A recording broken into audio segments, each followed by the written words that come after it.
May I enjoin everybody to please stand and ask our Honorable Kong Tony Pet Albano to lead us in prayer. Thank you.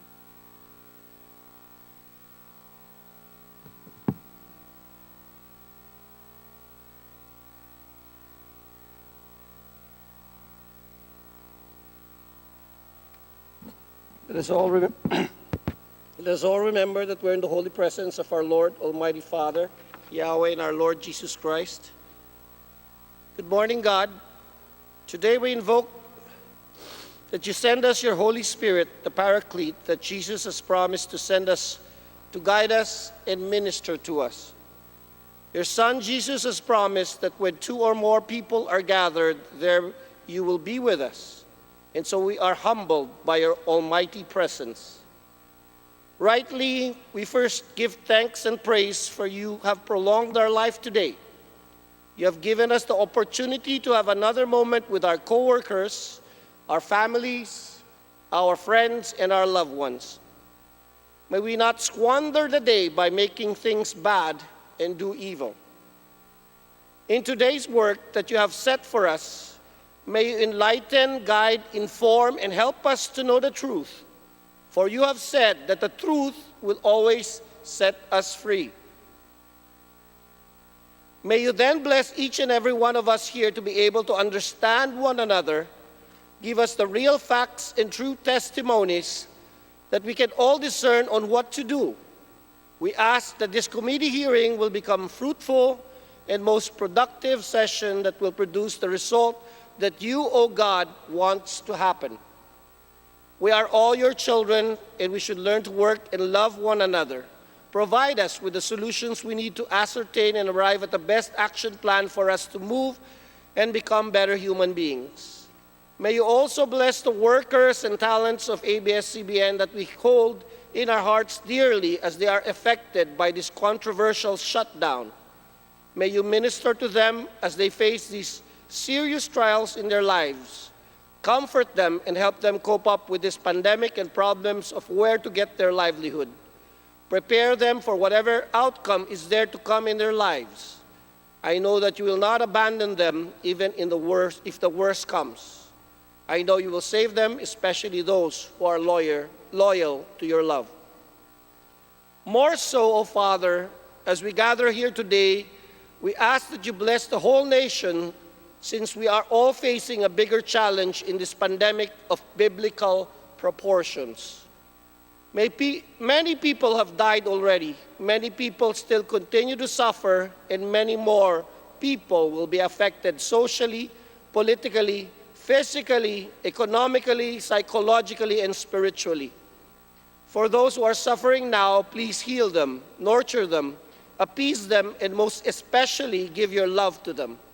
For nothing is impossible with you and your Son, our Savior, Jesus Christ. Bless and protect our leaders. Bless our good President and the executives to be able to do what is right. Bless our House of Representatives led by our good and able Speaker Alan Peter Cayetano, our Chairman Alvarez and Alvarado, our congressmen in this joint hearing. Help us all in this chamber to do our duties diligently and make the correct decisions no matter how tough and hard it will be. We also pray for our congressional staff's protection and health, for we need them to be our hands and feet. Bless our resource persons today, that you may make them see the light. Help them to enlighten our Congress leaders so that we can make a fair judgment and assessment on their testimonies for the good of our topic and our nation. Lastly, in this world where evil and Satan has enveloped our very lives and society, make us all strong and healthy physically, mentally, economically, and spiritually. Help us to resist the evil one and fight him with your powers that you have given us. We invoke your promise and protection of long and prosperous life in Psalm 91, that you will cover us with your wings, send your mighty angels, and we know that we will eventually defeat evil, for good will always prevail. All this we ask in the mighty name of your beloved Son, our Savior Jesus Christ. Mama Mary, please pray for us. Amen. Please remain standing for the singing of the national anthem.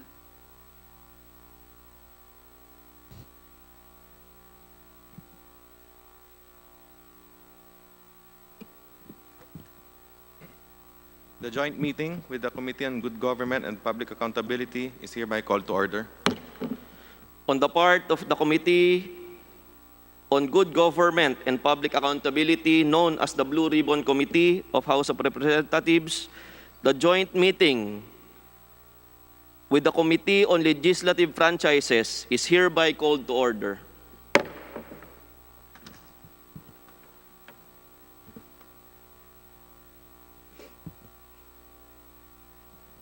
Congressman Villago, can you please make the proper motion for the determination of quorum?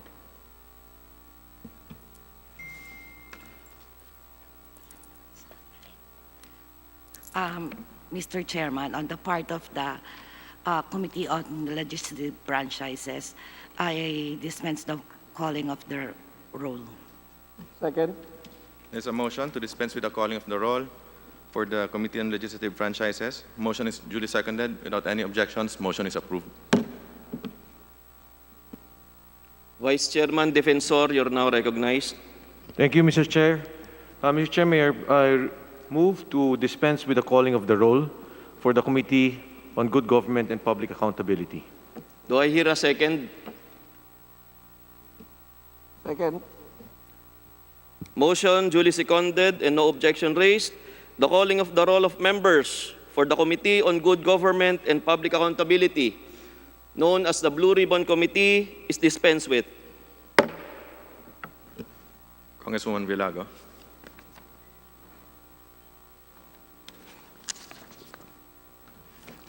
On the part of the Committee on Legislative Franchises, I move to dispense the reading of the minutes and approve the minutes of the meeting last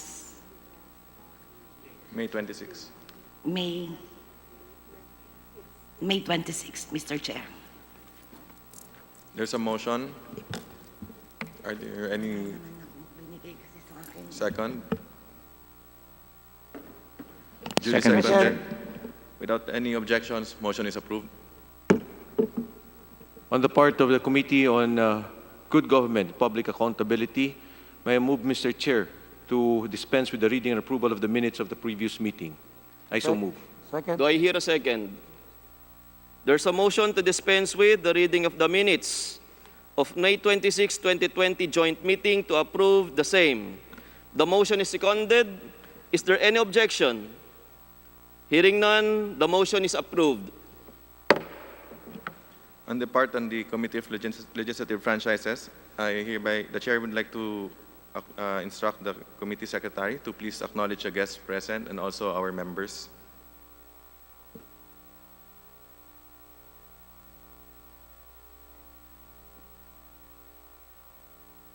Good morning.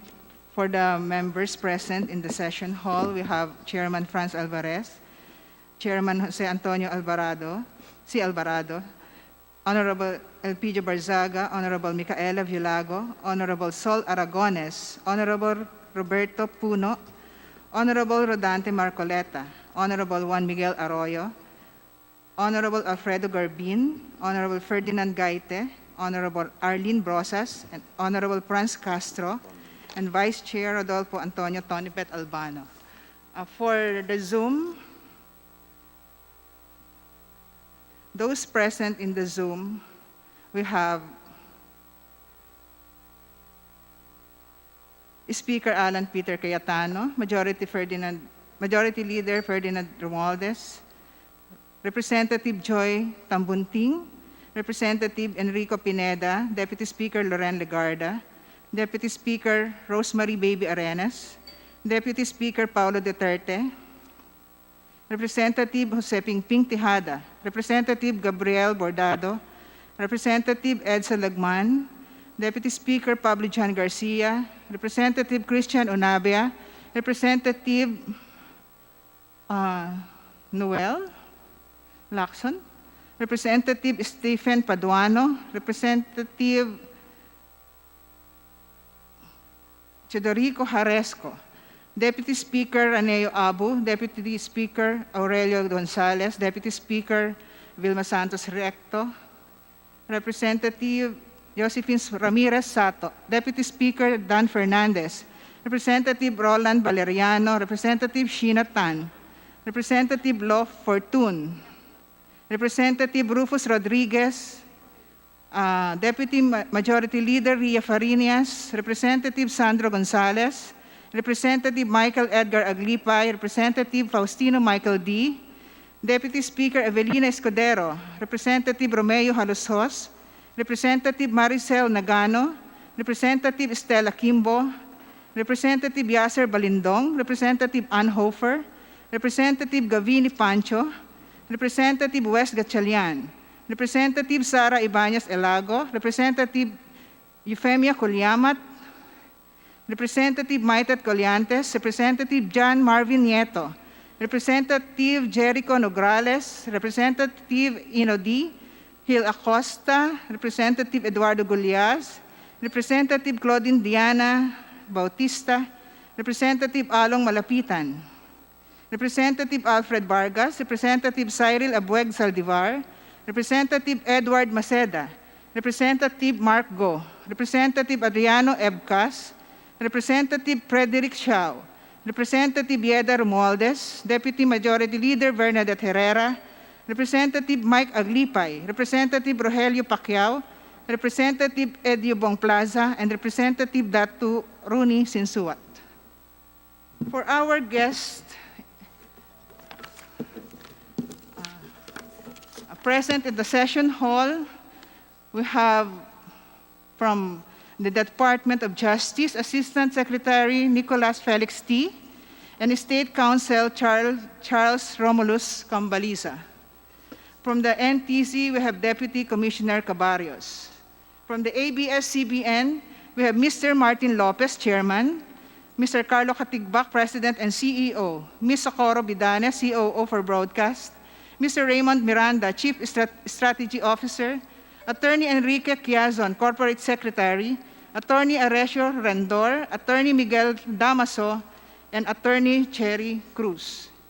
Via Zoom, we have from the Office of the Solicitor General, we have Solgen Jose Calida, and from the NTC, we have Commissioner Gamaliel Cordova. From ABS-CBN via Zoom, we have also Attorney Ayo Bautista and Ms. Connie Lopez. And also KBP officials, they are also via Zoom. On the part of the Blue Ribbon Committee, I hereby acknowledge the members present. The COMSEC is hereby directed to read the names of members present and via Zoom. Thank you, Mr. Chairman. We have in plenary today members for the Committee on Good Government and Public Accountability, Vice Chairperson Michael T. Defensor. We also have Congresswoman Sol Aragones, Congressman Tony Pet Albano, and Congressman Ferdinand Argaite. Joining us in Zoom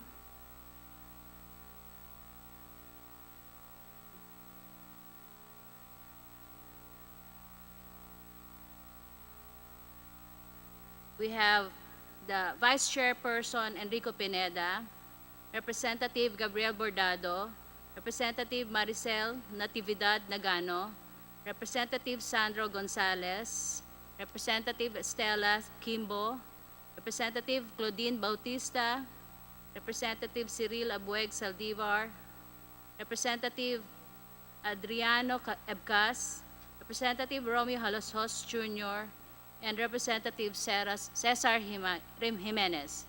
Your Honors. Sa kalaman po ng lahat, ang hearing pong ito ay nag-i-stream ng live ngayong oras na ito sa Facebook. Gamit po ang Facebook page ng House of Representatives. Pwede nyo rin pong gamitin yung Facebook page ko, Congressman Kuya Jose Antonio R.C. Alvarado. Good morning. We will have today the sponsorship of the 12 Mr. House... Chair, Mr. Chair. Congresswoman Rosas. Yes, Mr. Chair, you have not acknowledged Honorable Carlos Izagani Zarate. I believe he's in the Zoom, Mr. Chair. Okay. Noted po. Thank you po, Congresswoman Rosas. Also, Minority Leader Benny Abante. So we will now have the sponsorship of the 12 House bills and the 5 House resolutions stated in our agenda. We will also hear the side of ABS-CBN concerning the constitutional issues raised against its application. We also welcome the participation of Solicitor General Jose Calida. Birthday nga rin po pala ni Solgen ngayong araw na ito. Solgen, happy birthday po. And NTC Gamaliel Cardova via Zoom. We will hear them later. At an appropriate time, we will give them Solicitor General and Commissioner Cordova the opportunity to address the committees and clarify on the alleged interference on the exercise of our mandate. Magandang umaga po, Chairperson Alvarez, sa aking mga kapwa mambabatas at mga lingkod bayan, at sa ating mga kababayan na sumusubaybay sa pagdinig na ito. Mr. Chair, Kong Marcoleta. may I know if Mr. Gabi Lopez was invited, or is he present today or in the Zoom?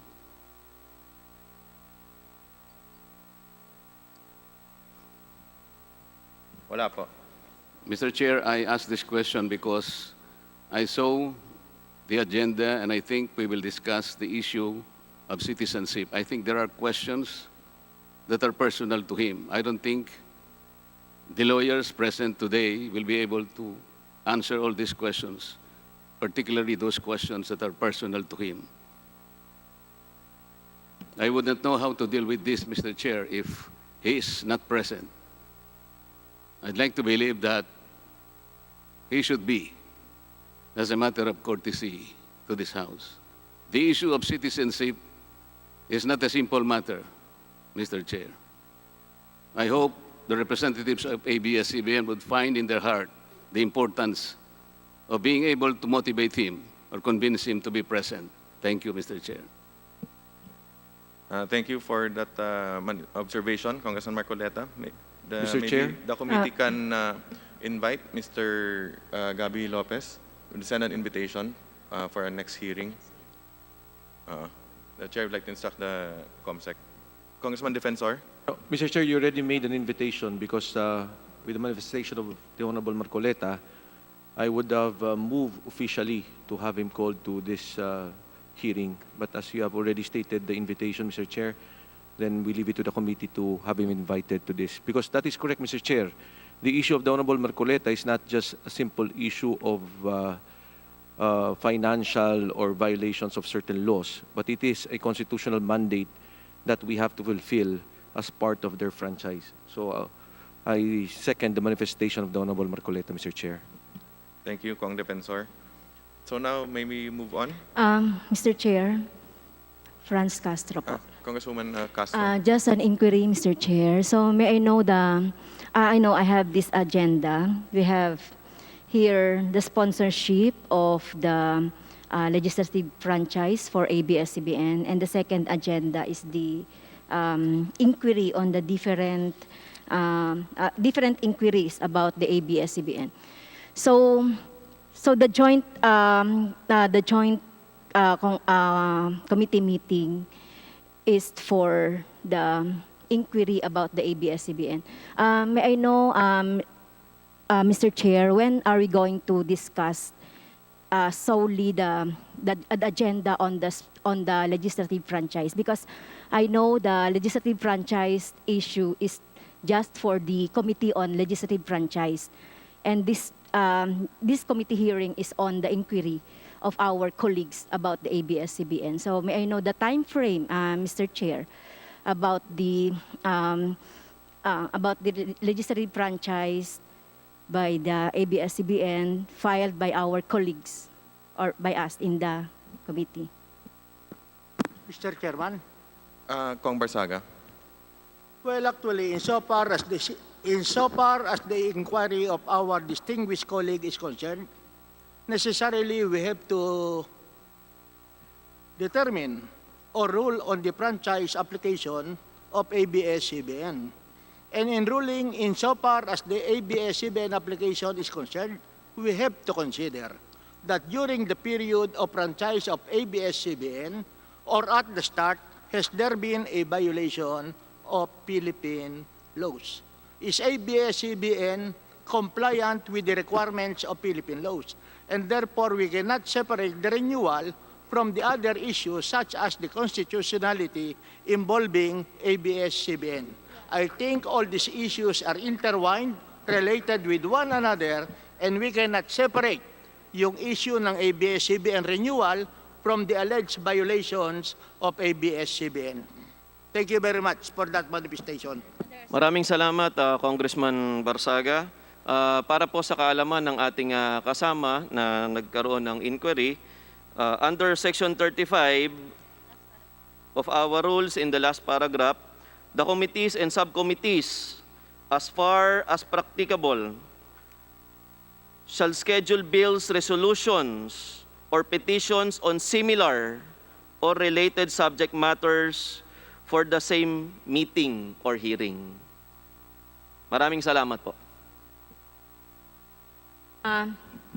Just a follow-up, Mr. Chair.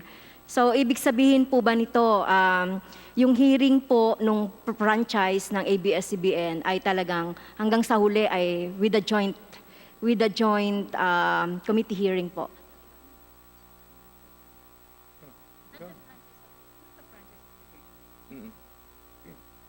Hindi po yung franchise application. Kasi I remember it right, during the last meeting, you said, Chair Alvarez, that we will have a separate meeting as regard to the franchise. Hindi ko po sinabi na separate meeting po, Congresswoman Castro. Sinabi ko po, separate po yung voting. Pagdating po sa voting ng franchise, members lang po, solely members ng franchise and ex officio, yung pwede pong bumoto. Hindi po kasama yung sa good government. Oh, so, ibig sabihin po ay, as regards to the franchise bills, renewal of franchise bill filed by in the Makabayan Black and our other colleagues. So, ibig sabihin, all throughout the hearing, joint ang approach natin doon sa franchise bill po. Abalahin ko lang po ang kwentuhan ng magkamag-anak. Parehas Alvarez. Ang hearing po na ito ay joint committee hearing. Pero pagdating po sa botohan, siyempre tungkol sa legislative franchises po, members lamang ng legislative franchises ang maaaring bumoto. Mr.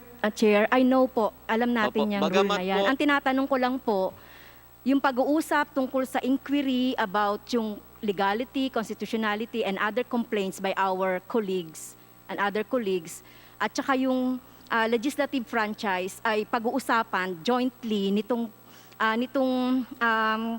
committee hanggang sa huli po, pati yung franchise, yung aming mga nakafile na Maraming bill. salamat po sa muling katanungan at inuulit ko po, joint committee hearing po ito. According to rules po, magkasama po ang hearing natin. Maraming salamat po. Congressman Garbin. Thank you, Mr. Chair. Last hearing, we laid down the rules of procedure to be observed by the joint committees. And we stated in rule number 1 that sa bawat issue, maglalaan tayo ng hearing para talakayin yung ABS-CBN franchise. Sabi nga natin, ang unang magpipresenta, yung ABS-CBN, at yung susunod ay yung partidong or taong kontra dito. So, in that case, what we're hearing now is both the legislative franchise of ABS-CBN and also the issues, constitutional issues that are pertinent to the issuance of the franchise of ABS-CBN. Thank you, Mr. Chair. Chair. Congressman Mikey. I just want to seek clarification because I don't know if I heard it right that the Honorable Chairman Alvarado mentioned that Solgen Kalida would speak on the matter of his supposed intervention. Is that it? Or does he also speak on his views regarding the constitutionality of this issue?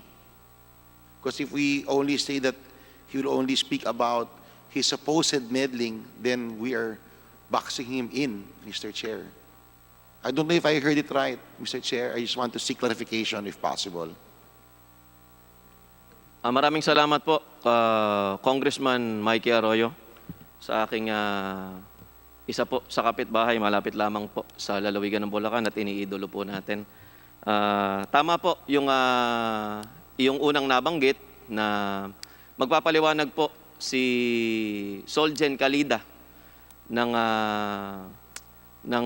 kanyang pahayag kung bakit hindi natin siya dapat mai-contempt dahil po sa kanilang pagpayo o sabi nga natin nung unang araw ay pagbuli sa NTC. Ngunit ito po ay pagbibigay sa kanya ng oras at patas na pagdinig sa House Resolution po na ipinasa ni Congressman Mike Defensor Santiago. At mamaya po ay maririnig po natin lahat ito at inaasahan po natin na magkakaroon naman ng mga kasagutan si Solgen Kalida sa mga isyu po tungkol dito. Gaya nga po ng ipinakiusap ni Speaker Cayetano nung unang araw ng hearing na ito na let us be more lenient pagdating kay Solgen at sabi nga po sa sulat naman ni Solgen na birthday po ngayong araw na ito ay paunlakan niya po tayo ng kanyang panayam. Maraming salamat po. Okay, moving on. Before natin i-recognize yung magsusponsor ng mga authors, Chair would like to acknowledge additional members present. Congressman Egay Sarmiento, Deputy Speaker Johnny Pimentel, Congressman Eric Martinez, Congressman Strike Revilla, Congresswoman Divine Yu, Deputy Speaker Ferdinand Hernandez, Senior Majority Leader Boying Rimulya, Congresswoman Janet Garin, Deputy Majority Leader Bulilia, Congressman Tolentino, Congressman Zarate. At this point, the Chair would like to recognize yung authors. Reminder lang po, per author, 3 minutes lang po tayo sa sponsorship. First, Congresswoman Micaela Violago to sponsor House Bill 676. Mr. Chair, before the speech of the Honorable Violago, So, Defensor. just for the record, Mr. Chair, I don't want to debate on this, but the 11 bills filed are all for renewal. It is only the Honorable Rufus Rodriguez who filed a bill granting legislative franchise, which is House Bill 6694. So ang ibig ko pong sabihin, Mr. Chair, ayoko pong makipagdebate, pero yung renewal bill, to my mind, has no effect because that bill has already expired and what should be discussed by the Franchise Committee should be a new bill. But having said that, Mr. Chair, andito na po yung mga authors natin. I will not debate on that and I will allow them to give their sponsorship speeches on their respective bills. Salamat, Mr. Chair.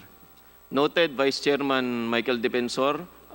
Congressman Violago, you may continue. Mr. Chair, Please allow just a point of Congresswoman order so Violago that, to continue.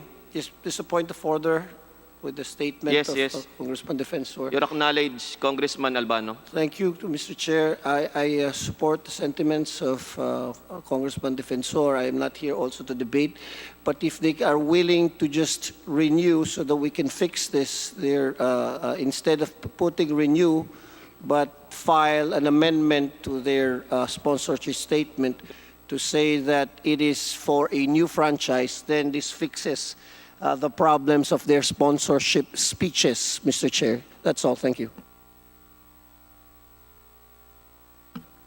The Joint Committee notes your observations. Maraming salamat po, Vice Chairman Tony Pet Albano.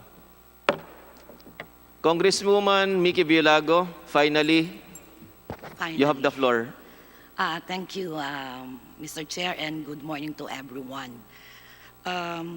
As the only representative in the 17th Congress and the first one in the 18th Congress to file a bill for the renewal of ABS-CBN franchise, it is my distinct honor to initiate the sponsoring of the bills for the said purpose.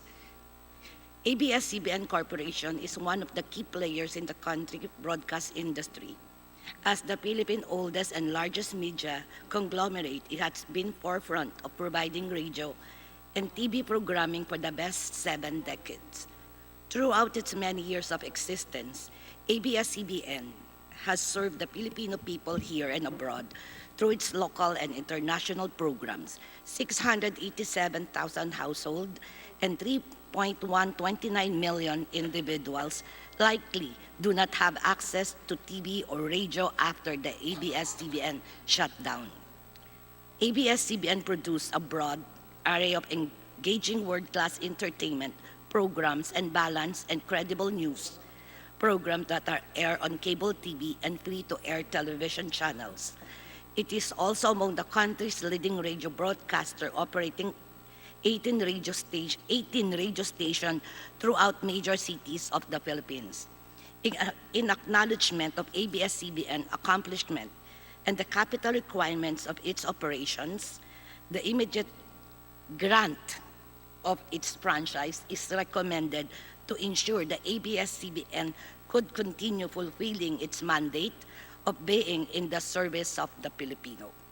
Group like ABS-CBN, Lingkod Kapamilya Foundation, ABS Team Experiences, and Play Innovation Incorporated rely on the support from ABS-CBN. Their ability to continue operations will most likely cease without ABS-CBN. We may now recall that the last meeting was unfortunately highlighted by the NTC's own versions of their COVID, a clear open bow, inconsiderately dishonored. It's now up to Congress to rectify this and to ensure that we do not give our countrymen the same, most especially now that our country is in the middle of ongoing pandemic. We cannot in any way undervalue the huge role that ABS-CBN plays for the Filipino people. I wholeheartedly express my sincerest gratitude to the leaders of the House led by Speaker Peter Cayetano for allowing the resumption of the hearings para maging patuloy ang inspirasyon at serbisyo sa milyong-milyong Pilipino. Sinusulong ko po ang pagbibigay ng panibagong prangkisa. Maraming salamat po at magandang umaga po sa ating lahat. Thank you, Congresswoman Villago. May we now call on Rosemary Baby Arenas Congresswoman Rosemary Baby Arenas for her sponsorship of House Bill 3521.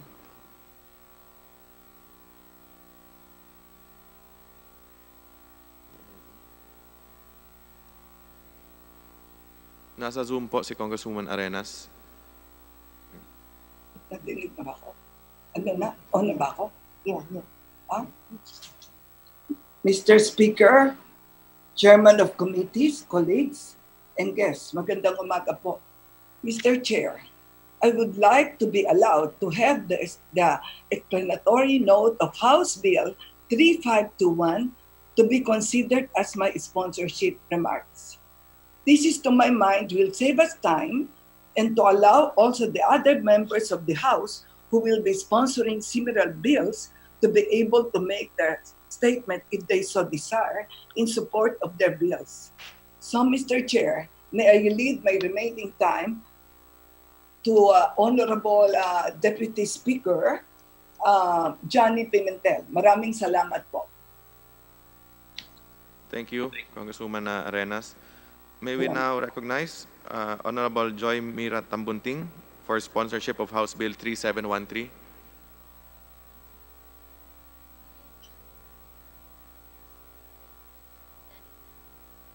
Mamaya na lang. Mamaya na.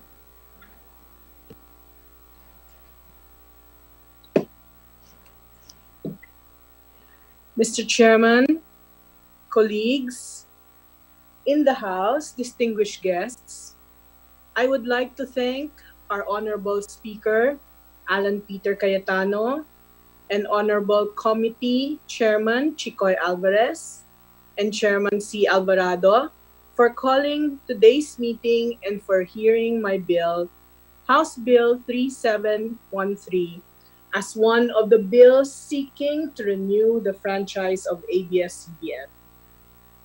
I would also like to thank all of those who have expressed their support for this bill, especially our 17 dear colleagues who are my fellow principal authors, our 18 esteemed colleagues who have co-authored my version of the bill, and all our colleagues and friends in and outside of Congress who are supporting and continue to support the renewal of the franchise of ABS-CBN.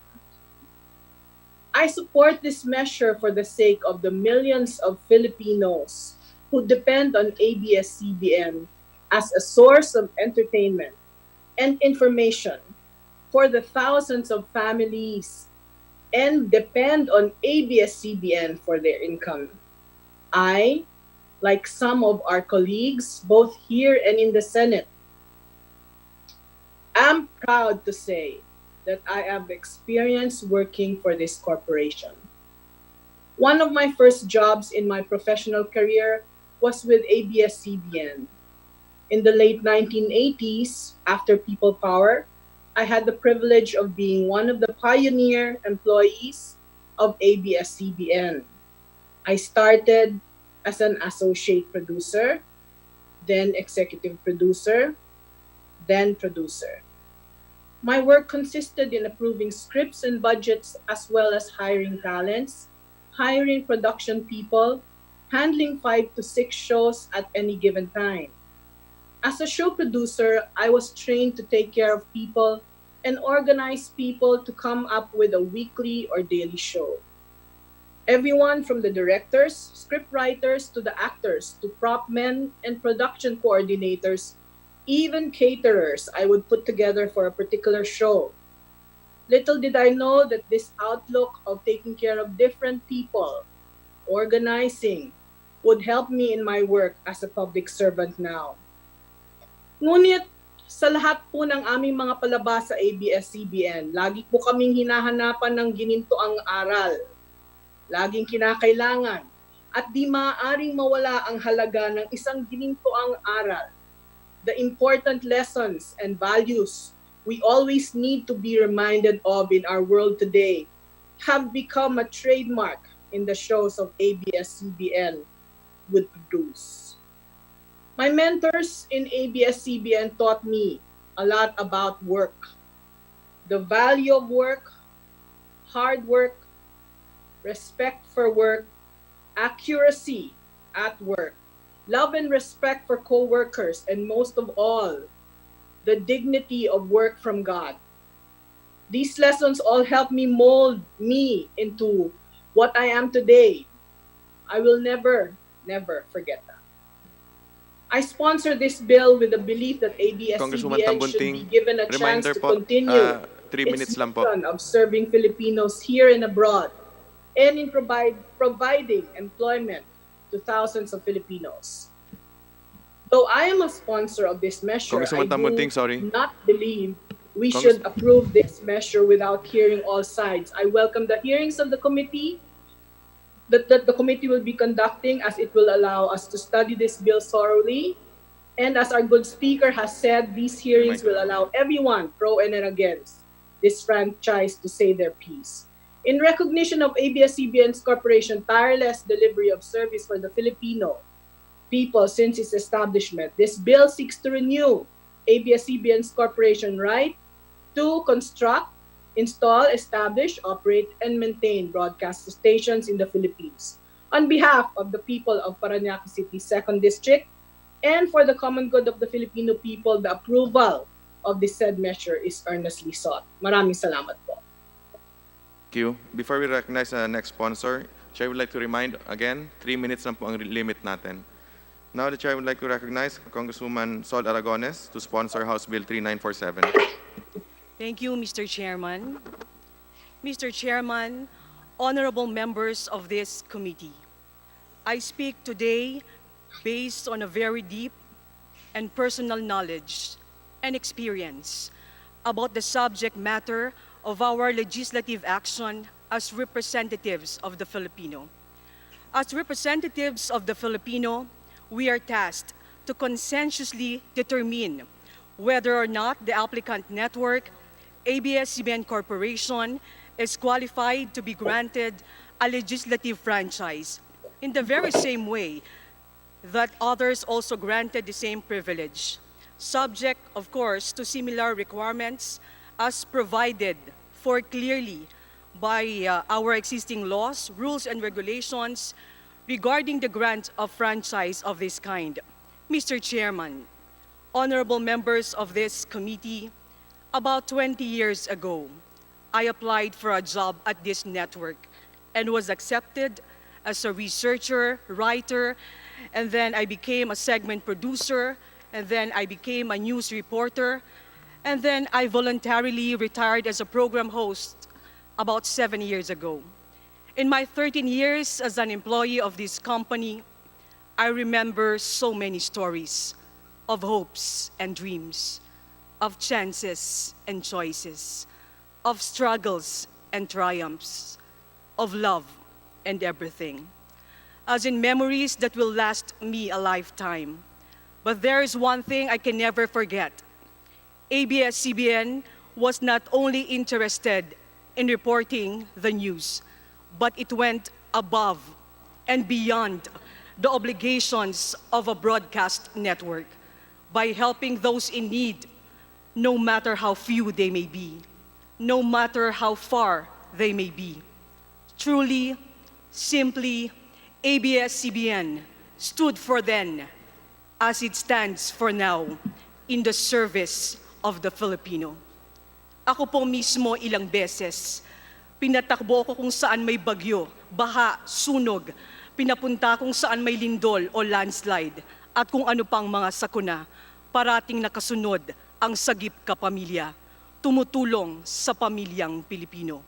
Ako po mismo, ilang beses, pinapakover sa akin ang mga inabusong bata sa kamay man ng kanilang sariling magulang o sanhin ng digmaan sa kanilang bayan.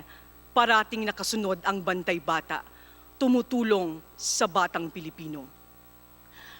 Ako po mismo ilang beses pinareport sa akin ng mga kwento ng mga magsasaka, ng mga mangingisda, ng mga kabataan, ng mga out-of-school youth doon sa mga lugar na may panganib sa kapaligiran o iba pang hamon na nagbabagong panahon. Parating nakasunod ang bantay kalikasan, tumutulong sa kinabukasan ng mga Pilipino. Mr. Chairman, honorable members of this committee, relief goods for more than 12 million Filipino victims of calamities since 2009, hot meals in soup kitchens for more than 130,000 Filipino victims of calamities, more than 600 classrooms built and repaired since 2007, almost 300,000 scholarship grants for students in 68 provinces, 32 bakery projects, 10 water facilities, among many others, in a very long list of support from Sagip Kapamilya with the help of various partner organizations and generous hearts of their donors. More than 2 million Filipino children provided with medical, educational, legal, and other kinds of support for 23 years already, in addition to school-based and community-based workshops and other forms of advocacies and assistance to neglected. All of this and many more is what ABS-CBN is all about, over and above the news and entertainment. It stood for then, as it stands for now, in the service of the Filipino. This is my personal knowledge. This is my personal experience. And I am sure that all of the more than 11,000 employees of the company at present know and experience the same. Alam ko pong nauunawaan niyo ang pinanggagalingan ko bilang isang dating empleyado ng istasyon. Mga empleyadong umaasang magpapatuloy pa ang kanilang hanap buhay, magpapatuloy pa ang pangarap ng kanilang mga anak, magpapatuloy pa ang Kapamilya Network sa serbisyo sa publiko. Kaya ito po ang aking masidhing kinatatakutan. Lahat ng tulong na ito para sa pamilyang Pilipino, para sa batang Pilipino, para sa kinabukasan ng Pilipino, kapag walang bagong franchise, ay magiging bahagi na lamang ito ng isang lumang kwento, na noon ay ganyan, na noon ay ganito, at ngayon ay wala na ang lahat. Pero umaasa po ako na hindi dito matatapos ang kwento ng ABS-CBN. Mr. Chairman, honorable members of this committee, as a representative of the Filipino, in the service of the Filipino, I proudly sponsor the grant of franchise to ABS-CBN. Maraming salamat po. Thank you, Congresswoman Aragones. The Chair would like to recognize now Honorable Vilma Santos Recto to sponsor House Bill 4305.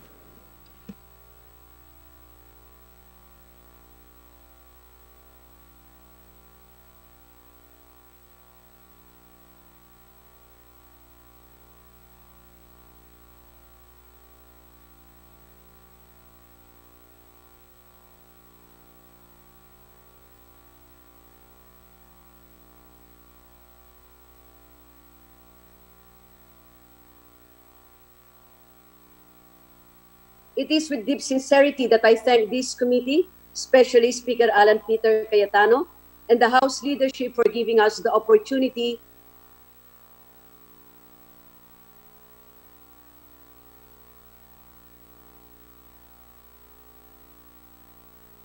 once and for all the sides will be given the chance to speak their affirmations or objections with respect to this particular bill. This is the right time for ABS-CBN to answer all the allegations that will be raised against them. This is also the best opportunity for ABS-CBN to clear all the issues and to clear all the speculations being raised. Mr. Chairman, I believe that this bill should be given the utmost and paramount consideration by this committee. Just for the record, ABS-CBN is already an institution when it comes to television, radio broadcasting, and other areas of communication, and most especially in the field of public service. Mahabang panahon na po silang nagsaserbisyo sa paghahatid po ng balita, impormasyon at saya sa publiko. Likewise, ABS-CBN also helped in the economy in creating opportunities by giving employment to 11,000 people. Mr. Chairman, with the present situation of ABS-CBN, I am saddened that 11,000 employees will be affected and will be displaced. As part of the entertainment industry, let me share my deep concern to the talents of ABS-CBN, whom I know will be affected in these trying times. Sa kasalukuyan po sa pagtigil ng operasyon ng ABS-CBN, kasunod po dito ang pagtigil ng kanilang pong programa sa telebisyon. Mawawala na po ang mga programang nagbibigay ng kasiyahan, ang mga programang nagbibigay ng inspirasyon at pag-asa. Sa ngayon po, marami po sa aking mga kasamahan sa industriya ang nawalan na ng trabaho at ang iba naman po ay nakaambang mawala na rin po ng trabaho. Para po sa kalaman po ng lahat, sa bawat talent po ng ABS-CBN na mawala ng trabaho, marami pong mga kasamahan nila sa trabaho ang maaapektuhan. Kasama na rito ang kanilang palagiang kasama sa trabaho na tinatawag na personal assistant, personal makeup artist, personal hairstylist, designer, kasama na rin po ang kanilang mga personal driver at personal helper na ang artista po na personal ang nagpapasweldo sa kanila. Ibig sabihin po nito, marami pong umaasa sa mga talents ng ABS-CBN, kasama na rin po rito ang kanila pong mga pamilya. Let us give due consideration to the talents of ABS-CBN. They are also part of the workforce of our country. Ang trabaho po ng mga talents at ng mga artista ay pinaghihirapan din po, pinagpapawisan, pinagtatrabahuhan ng mabuti para maabot man kung saan man sila ngayon. Pero minsan, sila rin po yung nababatikos at napaglalaruan. Pero pagdating po ng eleksyon, kampanya ang mga politiko. Bakit? Kasi po silang hinahanap at mahal at gustong makita ng mga tao. Alam natin pong lahat na ang bansa po ngayon ay naharap sa isang malaking suliranin. Ito po ang dulot ng pandemyang COVID-19. Dahil sa pandemyang ito, aabot po ng 5 milyon o higit pa sa ating mga kababayan ang mawawala ng trabaho. Ako po'y naniniwala na malaki ang magagawa o maitutulong ng kongresong ito para huwag na pong madagdagan pa ang mawawala ng mga trabaho. Dahil sa pandemyang ito, marami na pong negosyo na apektuhan, nagsara. Sana naman po mabigyan ng pagkakataon ng mabalik na sa kanilang operasyon sa mas madaling panahon. Naniniwala po ako na importante pa rin ang papel na ginagampanan sa ating bansa ng ABS-CBN. Mahalaga pa rin na nandyan po ang ABS-CBN. Mr. Chairman, if I may reiterate, let us consider this bill and other similar bills as part of the priority measures of this committee. Muli, ako po'y naniniwala na ito na ang tamang pagkakataon para tuwirang sagutin ng ABS-CBN ang lahat ng aligasyon na may kaugnayan sa kanilang prangkisa at patunayan nila na dapat sila mabigyan ng prangkisa ng Kongresong ito. I am confident that this committee will exercise looking at a decision at the appropriate time. Again, let us consider and recognize the contribution of ABS-CBN in terms of public service, in terms of delivering news and information, in terms of taxes it paid to the government, in terms of providing entertainment to the people, and in terms of nation building. Ako po'y maasa na magkakaroon tayo ng positibo, malaya at makatwirang pagdinig. Maraming salamat po, Mr. Chair. Thank you. Before we move on to our next sponsor, the Chair would like to recognize additional members present. We have Deputy Majority Leader Hipólito Castelo, Deputy Speaker Neptali Gonzales, Congressman Cesar Joao Jimenez, Deputy Speaker D.B. Savillano, Congressman Abellanosa, Congressman Datol, Congressman Guya, and Congressman Cabuchan. And Congresswoman Sharon Garin. The Chair would like to recognize now Congressman Rufus Rodriguez to sponsor House Bill 5705 and House Bill 6694.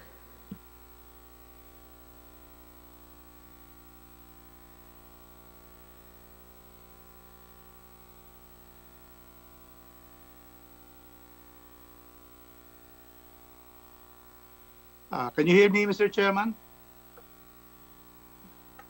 Please proceed, Kong Rufus. Thank you, our eminent committee chairman, my distinguished colleagues, and to our resource persons for today's hearing.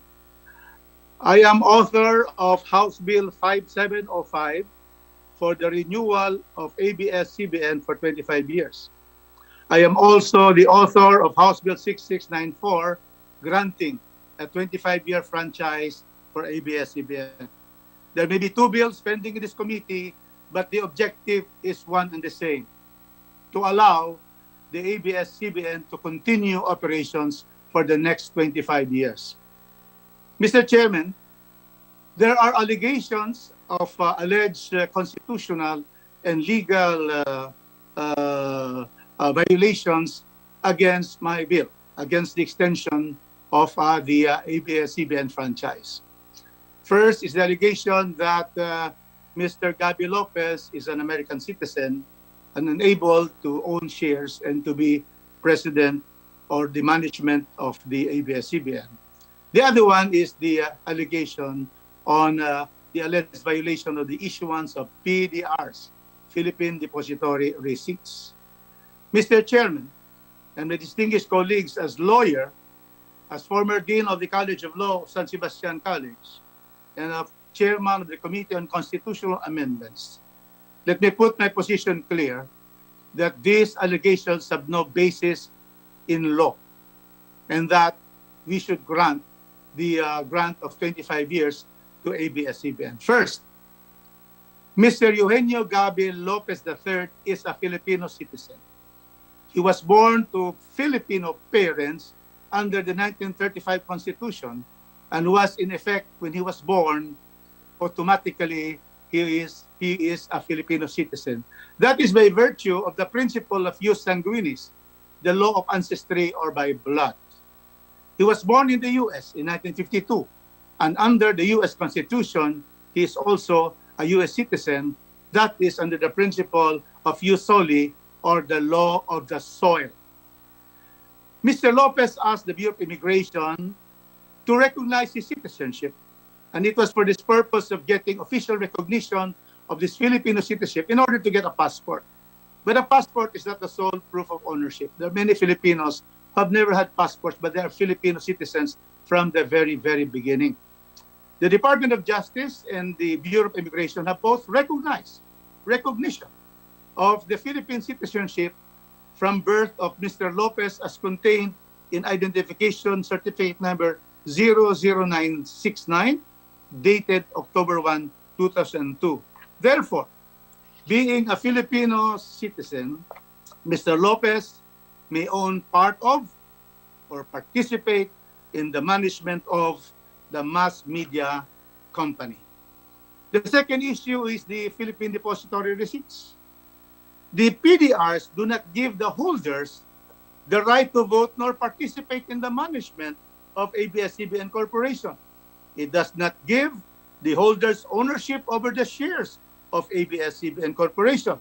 Since there is no ownership and management of ABS Corporation by PDR holders, there is no violation of the Constitution. The PDR is a conditional option to purchase a share. If the PDR holder is a Filipino, he can purchase and own the shares should he choose to exercise the option. If he is not Filipino, he is not qualified to purchase and own the ABS-CBN shares. The PDRs will be sold in the market and he will only receive the net proceeds thereof. Therefore, sometime in October 1999 and 2014, the ABS-CBN registered and these PDRs were approved by the Securities and Exchange Commission in their issuance in both 1999 and 2014 before they were sold to the public. And after reviewing the provisions of the PDRs and ultimately finding that these provisions were compliant with the Philippine Constitution and Philippine laws, the SEC issued certificates of permit to offer securities for sale to ABS-CBN Holdings dated October 4, 1999 and also in 2014. Therefore, Mr. Chairman, there is no truth to the allegation that there is violation of ABS-CBN in the issuance of the PDRs. Clearly, by the PDR receipt and the contract itself, clearly upon the approval of the SEC, this has been found to be valid. And because of that, Mr. Chairman, first, because it is proven that Mr. Gabby Lopez III is a Filipino citizen from birth who does not have to do anything to acquire citizenship. He never renounced it or lost it. He can therefore own shares of ABS-CBN and also be president of ABS-CBN. And therefore, that allegation has no basis in the Constitution and in law. Secondly, the PDRs are clearly constitutional and legal, and there's no violation at all in the issuance of ABS-CBN of the PDRs. With that, Mr. Chairman, I call on our distinguished colleagues, after due hearing and notice, to grant a 25-year franchise to ABS-CBN so that they will continue their operations for the next 25 years. Thank you, Mr. Chairman. Thank you, my distinguished colleagues. Thank you, Congressman Rufus Rodriguez. The Chair would like to recognize now Honorable Josephine Ramirez Sato to sponsor House Bill 5753.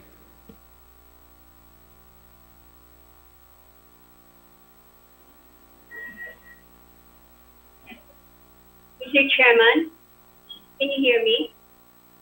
Yes po, ma'am. Please proceed. Mr. Chairman, Your Honors, on May 5, 2020, at around 8 p.m., about 70 million viewers lost their access to information, news, updates, and announcements, and yes, even entertainment. The shutdown of ABS-CBN could not have come at a more unfortunate time. Amid our nation's battle against COVID-19, crucial information and updates on this global pandemic could not be accessed by 3,129,000 Filipinos. 3,129,000. This is the number of Filipinos who rely solely on ABS-CBN's broadcast, simply because other networks cannot reach them. During emergency situations, updated, reliable, and accessible information can spell the difference between life and death. Lack or absence of information can spawn and add fuel to panic, helplessness, and hopelessness. Imagine Imagine families and communities left in the bind on reports about required community quarantine, what their government is doing to address the problem, and what assistance the public can get from their government. We all know that NTC, in contempt of this committee, in contempt of the House of Representatives, issued a cease and desist order against ABS-CBN. I would certainly like to see NTC explain this to all the households that can only access information through ABS-CBN broadcast. All 687,000 households, 151,000 households from Northern Luzon, 53,000 households from Central Luzon, 86,000 households from Southern Luzon, 199,000 households from Visayas, and 151,000 households from Mindanao. Yes, 3,129,000 Filipinos are now in a state of continuous and complete blackout of news, information, and entertainment at a time of fear, panic, and uncertainty. ABS-CBN served the farthest and remotest reaches of our country, which no other channel or station could reach. This brings to fore, Mr. Chairman, Your Honors, the urgency and necessity to renew and or grant franchise to ABS-CBN. I recognize that there are issues raised against ABS-CBN. I agree that by all means, this must be heard and discussed. The Solicitor General filed a petition for quo warranto to forfeit or revoke the franchise of ABS-CBN on the grounds that ABS-CBN violated the Constitution and its franchise. Your Honor, I firmly believe that again, this is an attempt to emasculate Congress, to remove from it and to diminish the exclusive and original jurisdiction of Congress over legislative franchises. It is very clear from a long line of cases and jurisprudence that legislative franchises may not be revoked on the ground of violation of its franchise through quo warranto petition. The decision to grant a legislative franchise and or the removal of the privilege does not lie with the judiciary. These decisions involve policy determination. These are political questions. In Cañada versus Cuenco, the Supreme Court defined political questions as those questions which are under the Constitution are to be decided by the people in their sovereign capacity, or in regard to which full discretionary authority has been delegated to the legislative or executive branch of government. Section 11 of Article 12 of the Constitution gave Congress not only the power to review and approve the franchise, but also the power to amend, alter, or repeal the franchises when the common good so requires. Mr. Chairman, Your Honor, let us assert our powers and authority. Let us not allow anybody to play around with the sacred powers granted to us by the Constitution for our people. I have conscientiously studied the legal issues being leveled against ABS-CBN, and I am convinced, as expounded by Honorable Rufus Rodriguez, that ABS-CBN did not violate the Constitution and the franchise. Article 16, Section 11, Paragraph 1 of the Constitution provides that ownership and management of mass media shall be limited to citizens of the Philippines or to corporations, cooperatives, or associations wholly owned and managed but by such citizens, ABS-CBN violate this provision when it issued and offered to the public Philippine Depository Receipt? The answer is no. PDR is an investment instrument that allows the public to invest in the performance of ABS-CBN share on the stock exchange. Napaka-technical po ng issue ng PDR. Inahalin tulad po ito ni Philippine Stock Exchange Chairman Francis Lim. Ito daw po ay parang ang isang tao ay bumili ng isang ticket para pumusta sa isang kabayo. Ang ticket mo ay para lang kung manalo ang kabayong pinustahan mo, ikaw ay may kabahagi sa panalo ng kabayo. Ngunit ang panalo mo ay hindi nangangahulugan na ikaw na rin ang may-ari ng kabayo. At most, Attorney Lim said, what it gives you is the right to own a share of stock. And it gives you the right subject to law. Thus, if you are a foreigner, you cannot convert your PDR into a share in the ABS-CBN because you are disqualified from owning.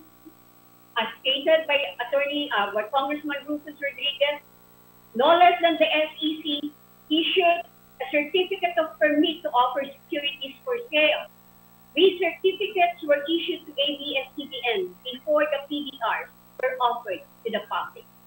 No less than the Supervising Commissioner, Luis Amatong, said that the PDRs of ABS-CBN Holdings Corporation were issued based on prevailing laws, jurisprudence, and regulation. Mr. Chairman, to renew or not to renew? Kong Sato, sorry po, paki-wrap up na po. I'm wrapping up. To renew or not to renew? To grant or not to grant?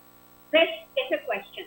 But there is no question, Mr. Chairman, Your Honor, that to renew and or grant ABS-CBN a 25-year franchise will prove that this House of Representatives, this House of the People, will stand firm and steadfast so that freedom of expression, so that freedom of the press, and our people's right to news and information shall forever reign supreme in our democracy. God bless the Philippines. Maraming salamat po.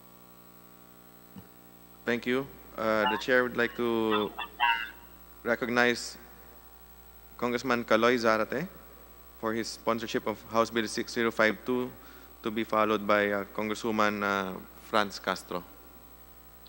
Thank you, Mr. Chair, to the chairs of these joint committees and the staff, to my colleagues in the 18th Congress, to our resource persons, and to the Filipino people. Magandang umaga po sa ating lahat. This representation, together with the Makabayan Bloc, sponsored this House Bill number 6052, which seeks to grant applicant ABS-CBN corporations a renewed franchise for a period of 25 years. Mr. Chair, prior to joining Congress, I was a journalist and a lawyer by profession.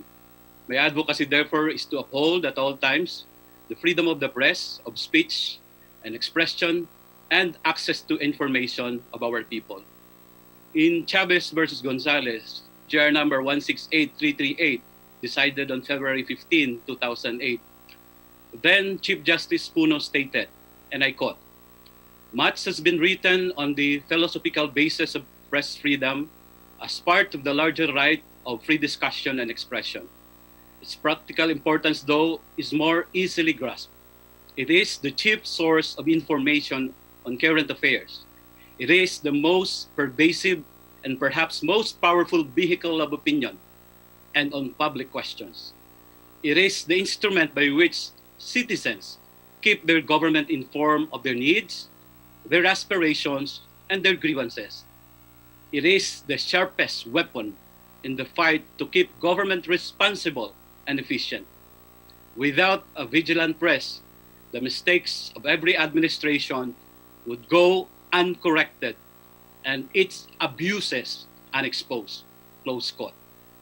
Mr. Speaker, undeniably, applicant ABS-CBN Corporation through the years continuously performed such important function, acting as one of the chief sources of information so that our citizens would be informed of government actions and government of the people's needs, aspirations, and grievances. ABS-CBN Corporation is undoubtedly one of the leading broadcast companies in the Philippines, with its television and radio stations having millions of viewers, with nationwide and even international reach. The majority of the Filipino homes have radio and or television, and we have to admit that broadcasting is still the most accessible to our peoples as a means to receive up-to-date information, especially now. Especially now during these trying times of COVID-19 pandemic affecting our country and the rest of the world. The media plays a huge role to deliver to the public the current news and information necessary for our citizens' very own survival.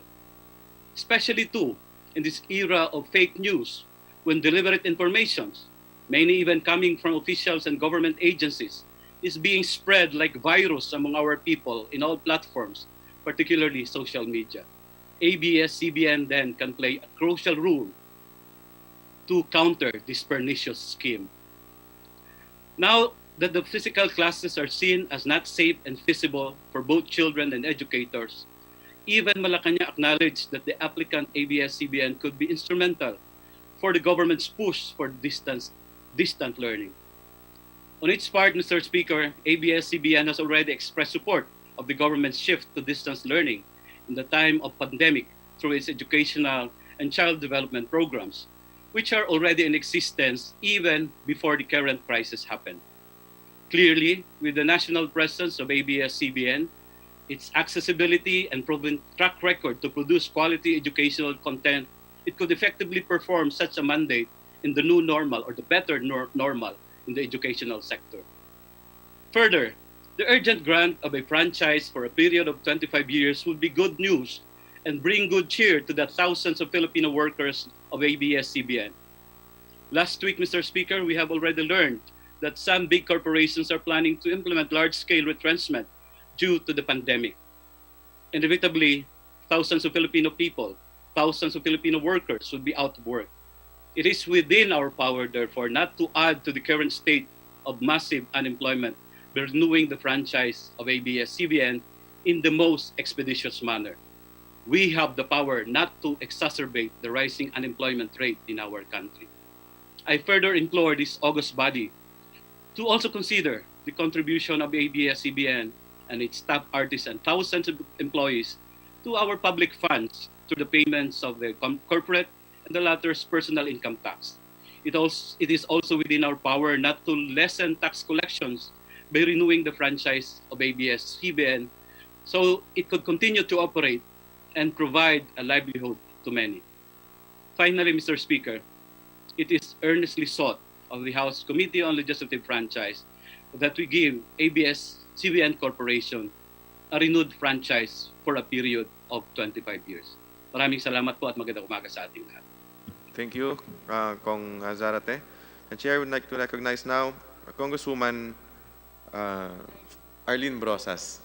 Sorry. Thank you. Good morning. Good morning, my dear colleagues, and to all advocates of press freedom who are present in this hall. Nitong Pebrero, inihain ng Gabriela Women's Party kasama ang buong Makabayan Bloc ang panukala hinggil sa pag-renew ng prangkisa ng ABS-CBN. Pagsuporta ito sa panawagang depensahan ng kalayaan sa pamamahayag, lalo pat target ang network ng bantang pagpapasara ng Pangulo. Hindi lang isang beses, kundi makailang ulit niyang sinabing tutol siya na ma-renew ang prangkisa ng ABS-CBN. Sabi ng Pangulo noong Disyembre, he will see to it that the network will be out this year. The Chief Executive no less has been out and out attacking the press in his speeches. Hindi bulag at bingi ang mamamayan para mapalampas itong malinaw na atake sa malayang pamamahayag. Matapos nito, nagsampa ang Solicitor General ng co-warranto case laban sa ABS-CBN hinggil sa umano'y mga paglabag sa franchise terms nito.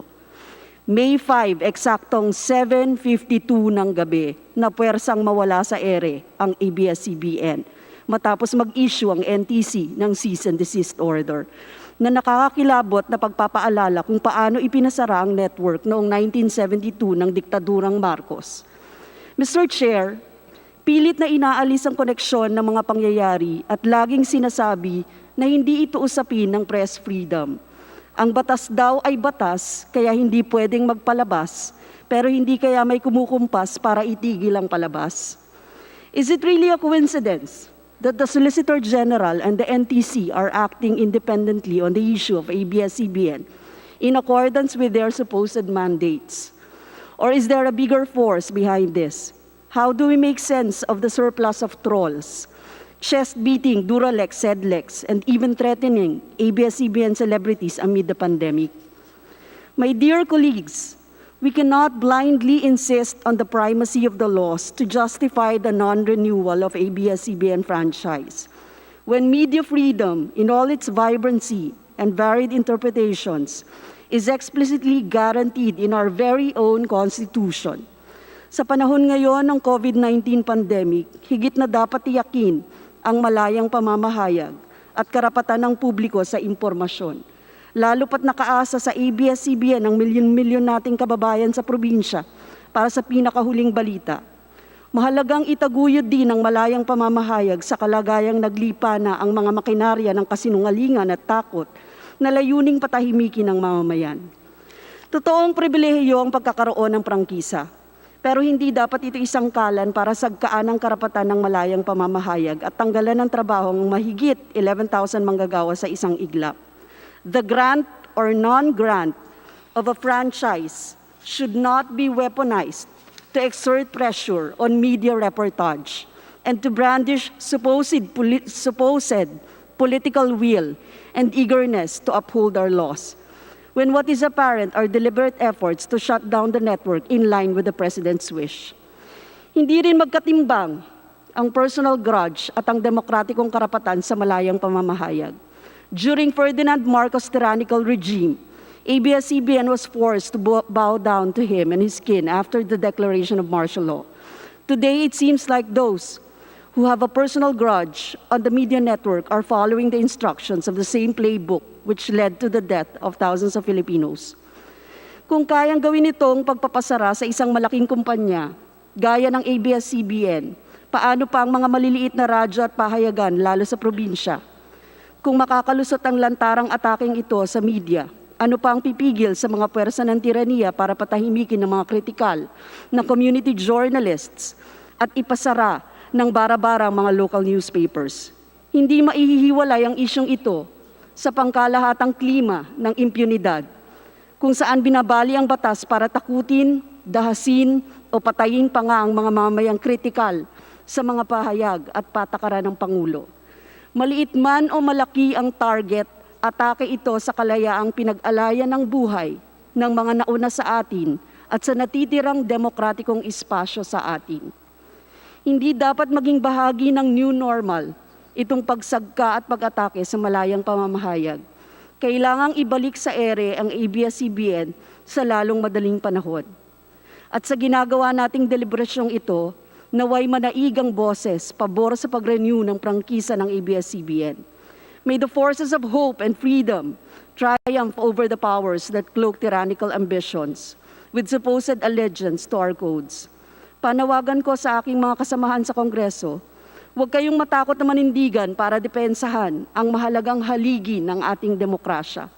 Pagsilbihan natin ang interes ng nakararaming mamamayang Pilipino sa usapin ng prangkisang ito. Maraming salamat, Mr. Chair. Maraming salamat po. The Chair would like to recognize additional members, Congressman David Suarez, Congressman Lito Atienza, Congressman Ian D., Congressman Hataman, Congressman Ronnie Ong, and Congressman Enrico Pineda. Now, may we recognize Congressman Mark Go to sponsor House Bill 6138.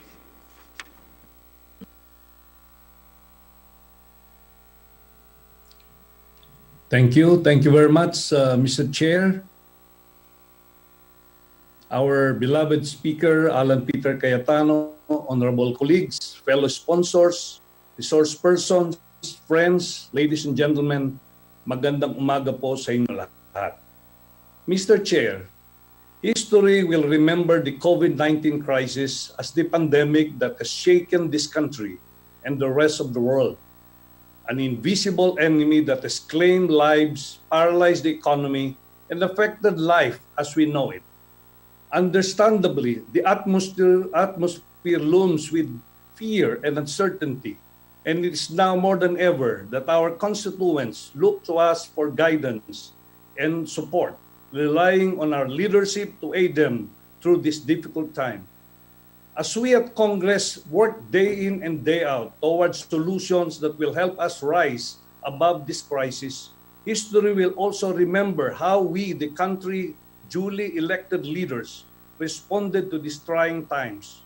Once the time comes for our nation and future generations to look back at this bleak moment in history, it is my hope that we are not remembered as their leaders that allowed the country's largest broadcaster to shut down in the midst of the largest pandemic so far in this 21st century. The pandemic has only underscored the divide among Filipinos between ordinary citizens and authorities. Yet, the ABS-CBN shutdown has also further polarized these differences at a time when unity is crucial to our well-being and at a time when people need to access to news and important information. The country is in the midst of what is its most difficult health crisis yet, and at a time when the nation is in need for our united effort, now more than ever. As public servants, it is our duty to rise above our political leanings and our biases to serve towards a higher purpose and ensure the welfare of our constituents.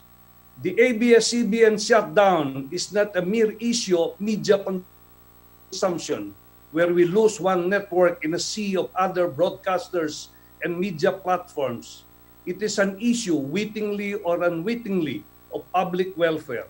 While there are those of us who are fortunate enough to have other options or on where to listen to the news or receive content, let us not forget that we have other countrymen in various parts of the country whose only source of information, especially at a time when public information is of highest priority, has been cut at the expense of their own safety. Last May 14, Typhoon Ambo made its landfall at eastern Visayas. According to reports, many families failed to prepare for the landfall after free television and radio broadcasts of ABS-CBN were shut down, as these are the only broadcast signals that can reach their homes. This lamentable incident brought about by Typhoon Ambo is insult added to injury in the wake of the trying times of our country has faced in the past months. Undeniably, the operation of broadcast media is imbued with public interest and as the body mandated by the Constitution to determine the propriety of granting franchise, it is incumbent upon us to ensure that broadcast companies we allow to operate are compliant with the laws. They can be held accountable if need be and are capable of delivering their services effectively. That said, we must be reminded that our commitment to rules and technicalities is meant to facilitate and not defeat our greater commitment to social justice and general welfare. That is certainly not to say that we forego with rules, but to view them in light of exigent circumstances and what will best and imminently serve public interest. As we deliberate on the decision surrounding ABS-CBN's franchise grant, may we be reminded of our true objective to heal the nation's divide by ensuring public welfare. Let us think of the welfare of the 11,000 workers and their families whose livelihoods are threatened in the midst of the pandemic, of Filipinos in the far-flung areas who rely on ABS-CBN as their sole source of information, and of millions of homes around the nation who are informed, entertained, and educated through its various programs. As a sponsor of this bill, I urge the members of this committee to really dissect the measure, to be critical, to examine thoroughly the answers of our invited guests, and to get to the bottom of the issues being thrown at the network. And then let us contemplate on the long-term impact of what we do today. Let our decision be grounded on promoting the interest of the Filipino people above all. Let us all, in a manner of reflective of our sworn duty of public service. After the public outcry, this is an opportunity for us to show a unified front in uplifting what is best for Filipinos. Woodrow Wilson once said, "We are not here merely to make a living. We are here to enrich the world."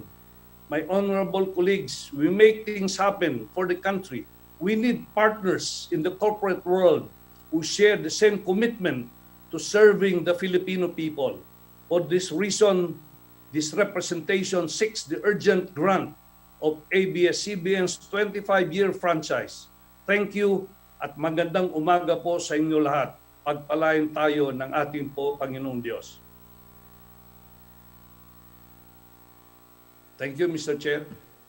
Thank you, Congressman Mark Go. The Chair would like to recognize now Congressman Dong Gonzales and Congressman Johnny Pimentel to sponsor House Bill 5608. Congressman Gonzales.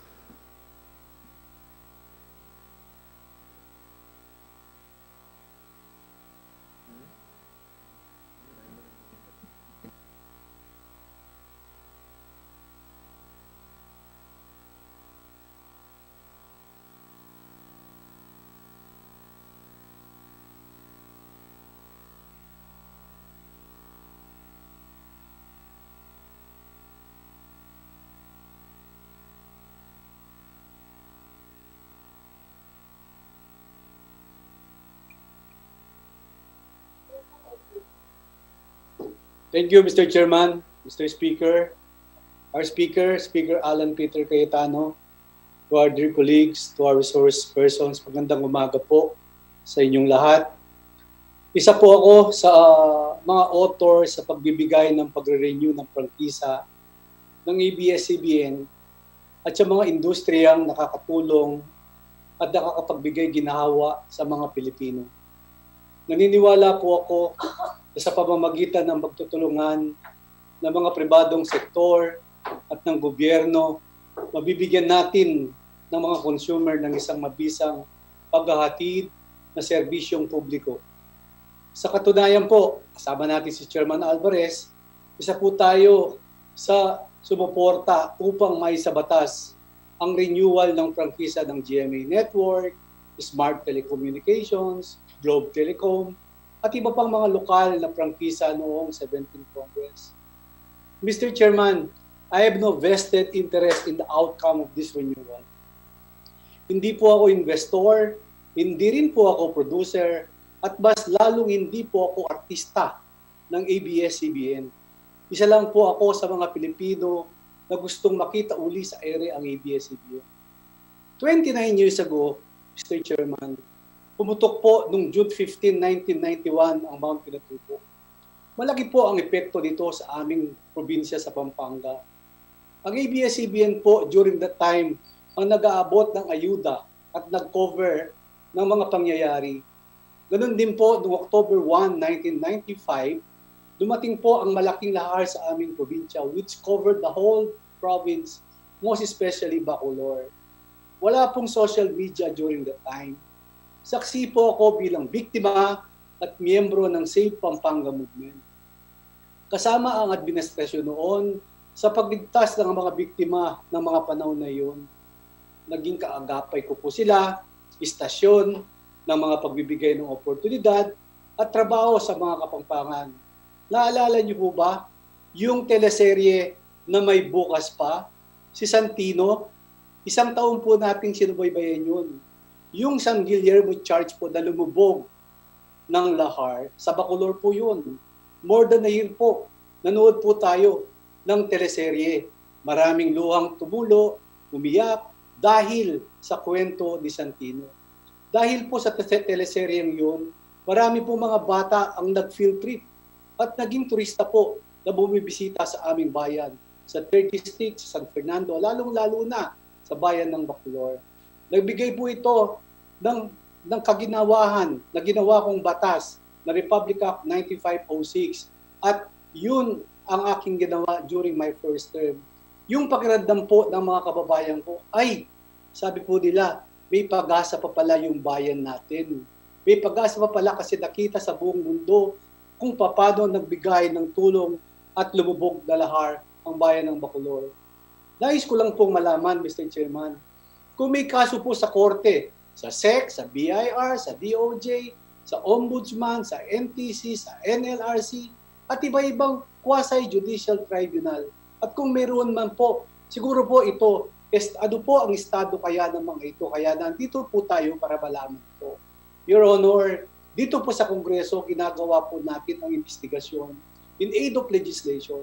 At hindi po para patunayan kung guilty o hindi ang isang partido. Kaya po kapag may nakita kaming paglabag sa batas, amin po itong idudulog sa tamang ahensya ng pamahalaan para sa nararapat na aksyonan.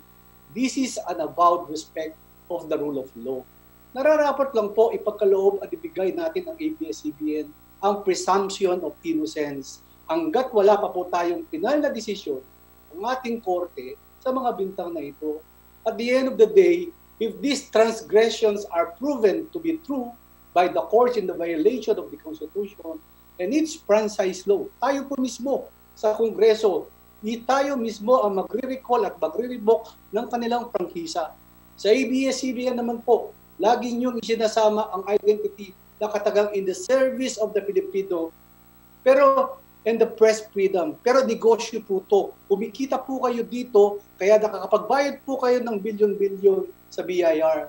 The closure of ABS-CBN suppresses the opportunity afforded to every Filipino people to engage in any livelihood or business bearing in the protection of labor of 11,000 workers and the right to just share in the profits and enshrine and protected our Constitution.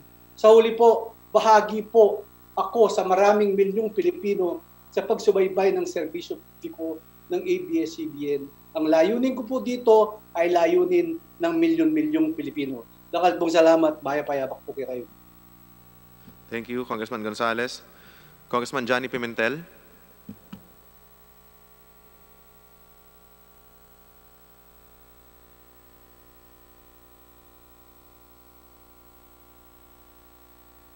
Mr. Chair. Mr. Chair. Please proceed, Cong Pimentel. Yes, can you hear me now, Mr. Chair? Yes, narinig po kayo. Please proceed. Okay, Mr. Chair, thank you to Speaker Cayetano. Thank you, Chairman Alvarez. Thank you also, Chairman Alvarado, for giving me the opportunity to sponsor House Bill number 5608. The ABS-CBN Corporation has been a key leader in both television and radio programming for both domestic and international audiences since its inception in the last century. It has entered many Filipino homes in delivering media content to report news from around the Philippines and across the globe. In the major events and turning points in Philippine history, ABS-CBN News has consistently appraised the Filipino nation of the news that it needs to know. I speak, Mr. Chair, before this committee as one of the principal sponsors or authors for the renewal of the ABS-CBN franchise. I also speak in behalf of the provincianos, just like me, whose main source of news update is broadcasting network and who were therefore cut off from the world when ABS-CBN went off-air on May 5. The News and Public Affairs program of ABS-CBN serve as the only avenue for crucial and relevant information for a great number of our countrymen. It is the source of information in the most far-flung areas of our country, keeping the far reaches it's up to date with the relevant happenings. Mr. Chair, the onset of year 2020 is all but never been short of interesting events. From the brewing conflict between the United States and Iran to the eruption of Mount Taal in Batangas into the occurrence of the present COVID-19 pandemic that has affected the whole world. In all these events and those that came before, ABS-CBN has been the vehicle in keeping the Filipino people informed of its vital news.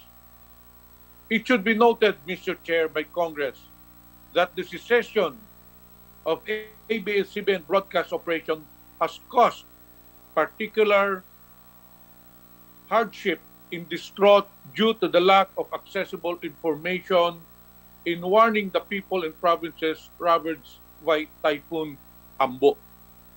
The circulation of important information in times of calamity prevents fatalities and saves lives. Those far-flung areas of the Philippines which rely only on broadcast signal were left without needed news, effectively cut off from critical information, Mr. Chair. Today, we face a new normal. We still stand in the middle of a pandemic that has devastated many great nations and many strong economies. For many of our countrymen, a weather of uncertainty beckons. More than ever, the Filipinos need to be appraised with the current situation in our war against the pandemic and how the Philippine government is addressing the crisis. The cessation of a broadcasting network that has been one in keeping the public informed is surely a disservice to the Filipino people, Mr. Chair. A functioning and effective democracy is based on an informed citizenry unbridled by censorship. Let us stand to ensure that the Filipino people is always kept informed of the news and occurrences that directly affect their way of life. I appeal to my colleagues in the 18th Congress that we correct such disservice. Mr. Chair, the passage of this bill is earnestly so. Thank you, Mr. Chair. Thank you, Congressman Pimentel. Now, may we recognize Deputy Speaker Lauren Legarda to sponsor House Bill 6293.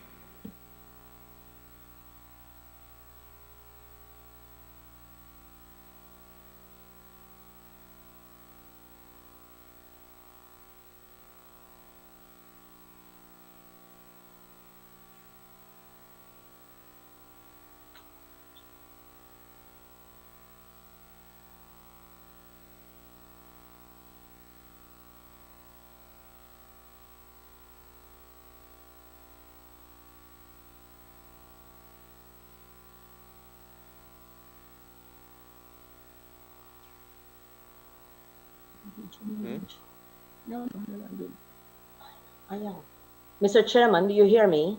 Yes, narinig po kayo. Thank you.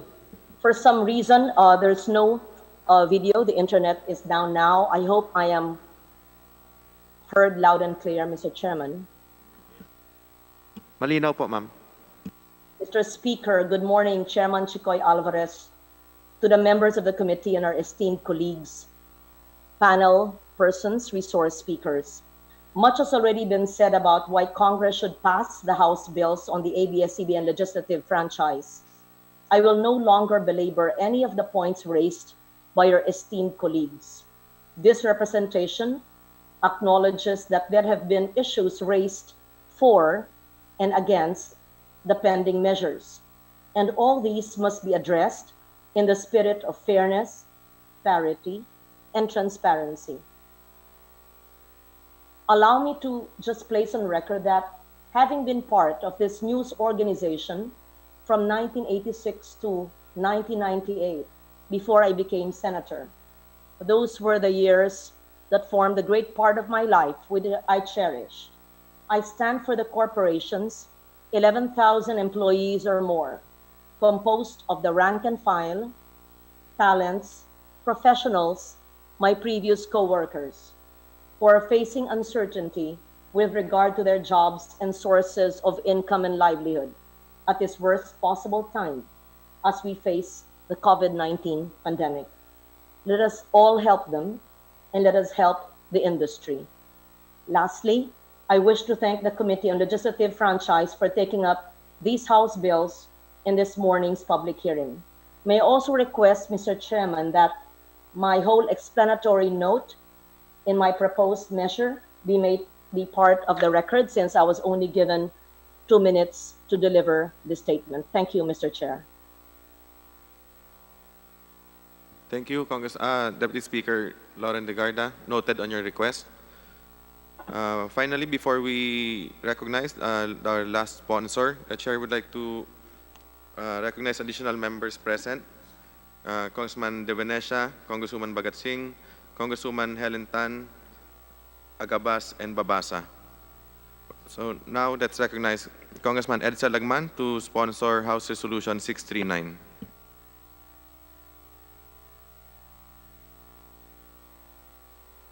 Mr. Chairman, Please proceed po, Congressman Lagman. Narinig po kayo. Honorable Joint Chairman and distinguished colleagues, in order to expedite the proceedings, I am restating the whereas clauses of resolution number 639 as my sponsorship statement. This resolution is entitled, and I quote, Resolution urging the Committee on Legislative Franchises to report out without further delay for plenary action a consolidated version of 8, now 12, pending bills, proposing for the renewal for another 25 years of the legislative franchise of ABS-CBN Corporation. Let me underscore very briefly 3 overriding points of importance. 1, this resolution was filed on January 6, 2020, or 4 months before the operation of ABS-CBN was shut down on May 5, 2020. 2, resolution number 639 was signed and endorsed by almost 100 members of the House, not including some authors and co-authors of pending bills who opted not to sign anymore because their positions are well known and manifest. And 3, resolution number 639 has continuing relevance until the Congress has approved the renewal or grant of a new legislative franchise to ABS-CBN for another 25 years, and such proposed franchise is enacted into law. Mr. Joint Chairman, I also reserve my right to interpolate on the constitutional issues before these joint hearings. Thank you.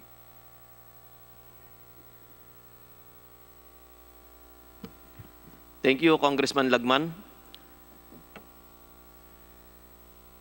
Before we go to the other resolutions, the chairman recognized the presence of Blue Ribbon Committee Senior Vice Chairman Boying Remulla and Vice Chairman David Suarez and Congressman Apple Pancho.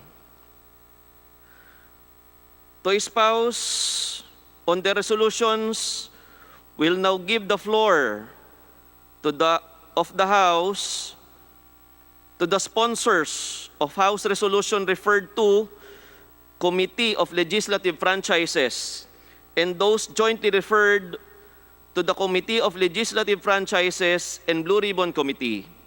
May we call on Honorable Sandro Gonzales to sponsor House Resolution 853 on behalf of sponsors Deputy Speaker Paulo Duterte, Congressman Eric Yap, and Congressman Bambol Tolentino.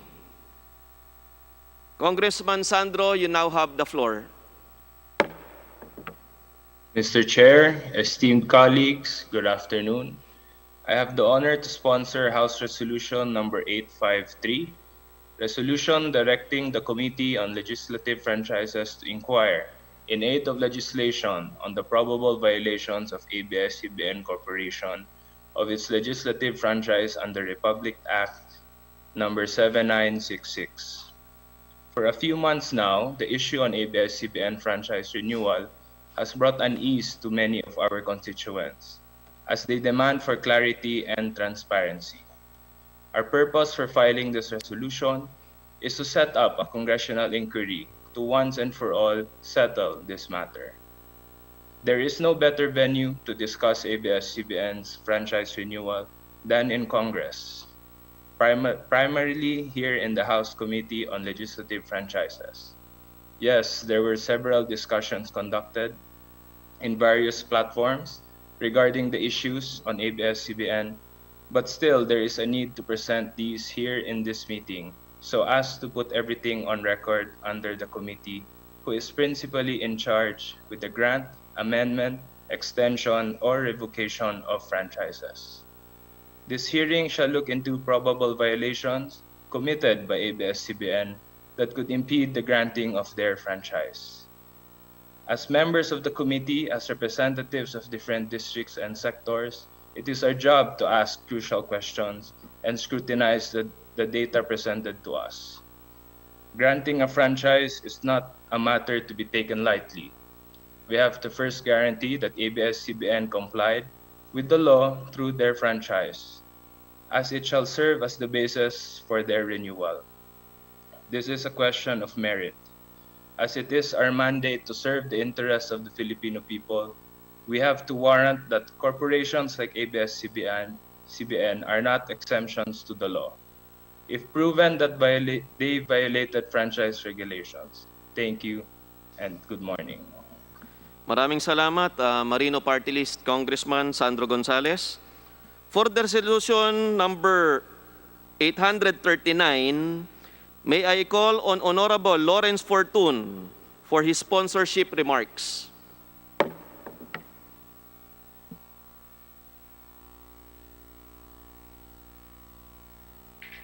Thank you, Mr. Chair. Do you hear me, Mr. Chair? Mr. Chair, can I be heard? Yes, loud and clear. Thank you, Mr. Chairman. Mr. Chair, our records and those of the NTC shows that the Commission has been issuing provisional authority to certain companies whose franchises had expired but had pending applications for renewal of their franchises. In these cases, Mr. Chairman, there was no need for the Committee on Legislative Franchises to adopt by way of a resolution a letter of the committee chair, noted by no less than the Speaker of the House, and for the Senate to pass a resolution urging the NTC to issue a provisional authority pending renewal of their franchises. The NTC, in these cases, Mr. Chairman, without much ado, issued provisional authority as a matter of course and time-honored practice and precedent. In the case of ABS-CBN, Mr. Chairman, not only did the chair of the Committee on Legislative Franchises write the NTC, which letter was noted and endorsed by our distinguished Speaker, the committee also adopted the same by way of resolution. The NTC appeared before the Senate and before us in the House and made categorical commitment to issue such provisional authority, even citing the opinion of the DOJ Secretary, saying it was pleased that the House shares the opinion of the good Justice Secretary. After such commitment, Mr. Chairman, made under oath before the committee, the House focused its attention to more pressing matters demanding its action, believing in good faith that the said provisional authority was already forthcoming. The NTC also made a commitment to keep the House posted of relevant developments leading to the issuance of such provisional authority. But Mr. Chairman, from March 10, the day they made that commitment under oath, to May 5, the House never heard of relevant developments from the NTC. As in, nada, Mr. Chairman. And all of a sudden, in an unprecedented turnaround and wanton disregard of its commitment to both houses of Congress, the NTC issued a cease and desist order, catching all of us flat-footed. This is a grave insult, Mr. Chairman, to the leadership of both houses, Senate President Vicente Soto and our very own Speaker Alan Peter Cayetano. This we cannot allow to just pass, Mr. Chairman. without, at the very least, our common expression of disgust against this action and condemning the same. Had the NTC told us from the very start that it could not issue the provisional authority, or that there was no certainty that it could issue such provisional authority, the House could have acted differently. We would have proceeded with tackling the bills early on and not wait for the expiration of the franchise. Because of this action of the NTC, Mr. Chairman, the House's focus has been disturbed, especially now that we are in the middle of a pandemic. And for this reason, Mr. Chairman, I urge the committee to adopt this resolution condemning this action of the NTC in wanton disregard of its commitment not only to the House of Representatives, but to the whole Congress, because it made a commitment to both the Senate and the House of Representatives. Thank you, Mr. Chairman. Good morning. Maraming salamat, Congressman Lawrence Fortun. At maya-maya po, maririnig natin ang NTC at si Soljen na magpaliwanag.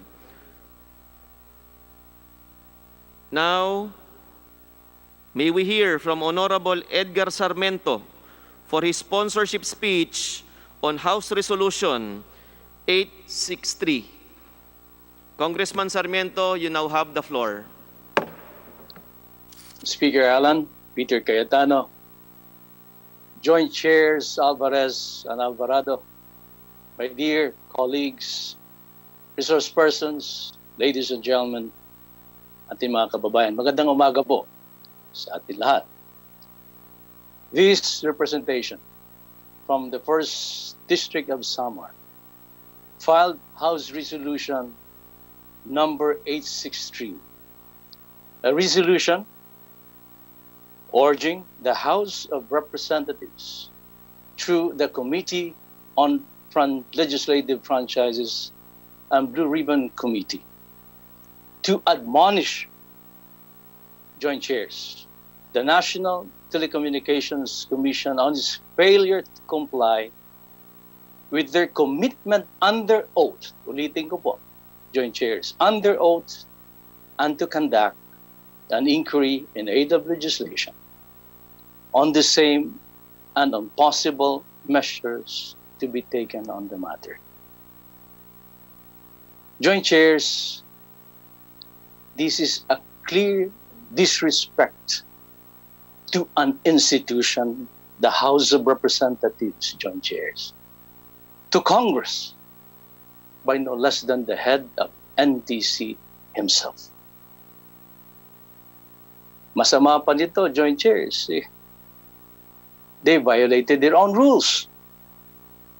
And they never provided one important thing in life, and that is due process to a franchise renewal applicant. In this case, hindi ko man kilala, ABS-CBN, a public utility, an entity listened by a lot of individuals worse during pandemic. That I cannot accept, Joint Chairs. On the rules, specifically, the rules of no less than the National Telecommunications Commission, Section 4, Rule number 10, it states, kailangan po muna ang show cause order bago po mag-issue ng cease and desist order. Hindi po to sinunod. Joint Chairs, we cannot let this action of NTC pass without notice. Wag po. We belong to the legislative branch of government. On the leadership of our Speaker, he tried his best to bring the institution, the House of Representatives itself, which was given a mandate by our district representation, to a level we never saw before. Tinatanggap po ang House of Representatives ng tinatawag ng ating mga mamamayan. Huwag po tayong pumayag na insultuin. Joint Chairs, reason again why I filed this House resolution, because clearly this is a disrespect to Congress. Huwag po tayong pumayag.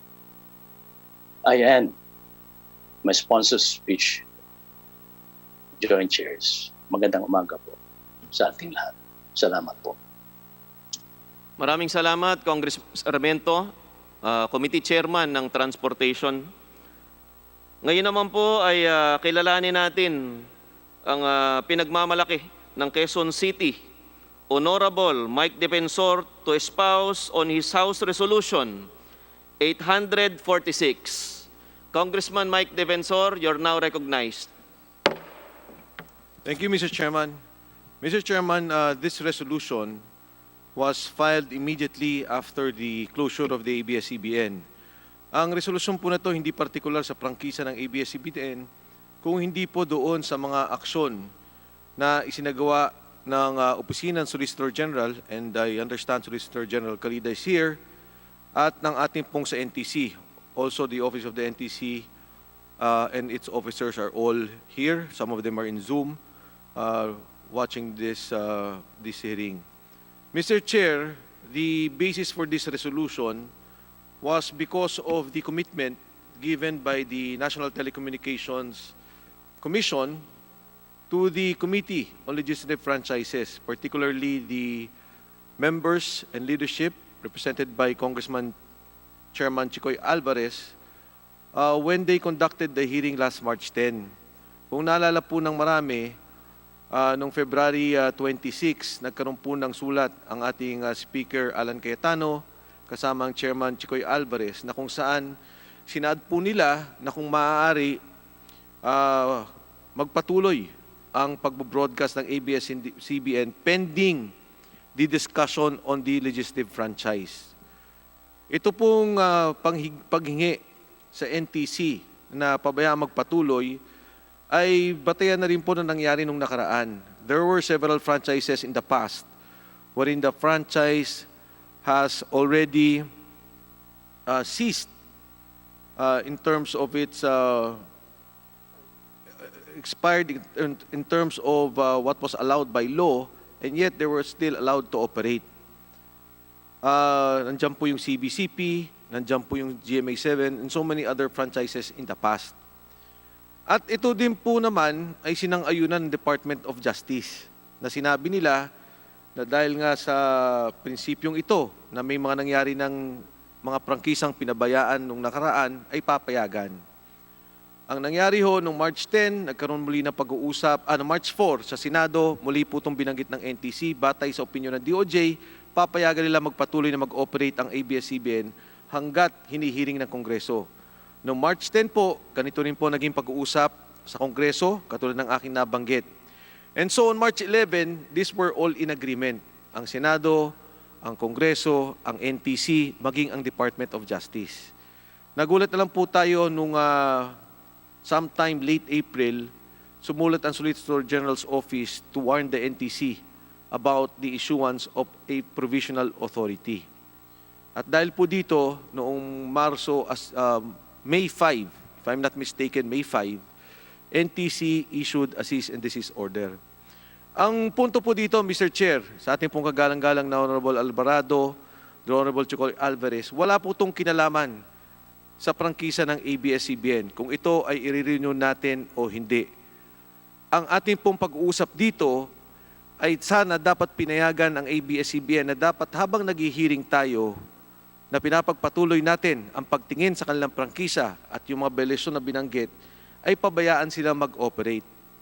At ito naman po'y napagkaisahan, hindi lamang ng atin sa Kongreso, pero ito'y pinagkaisahan din ng Department of Justice sa eksekutibo.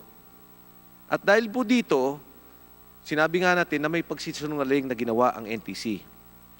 For the record, Mr. Chair, nagpaumanhin ho ang NTC. Officially, they already gave us a letter apologizing for their action. Humingi sila ng tawad sa atin sa Kongreso, sa Komite ng Legislative Franchises, na tinatanggap nila na meron silang pagkakamali.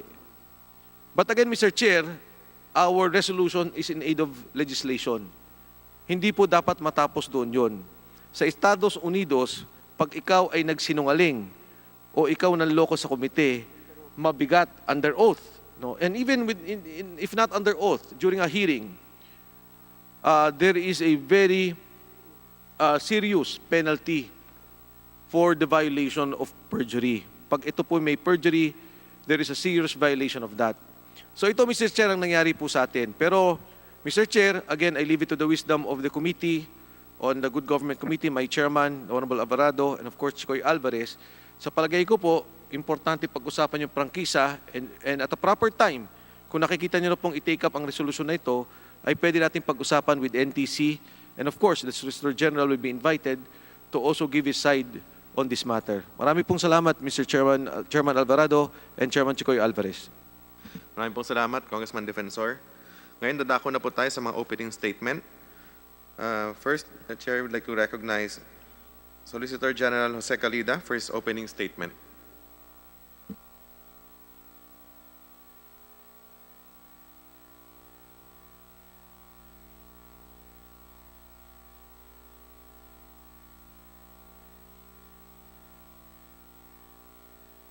Nakamute yata.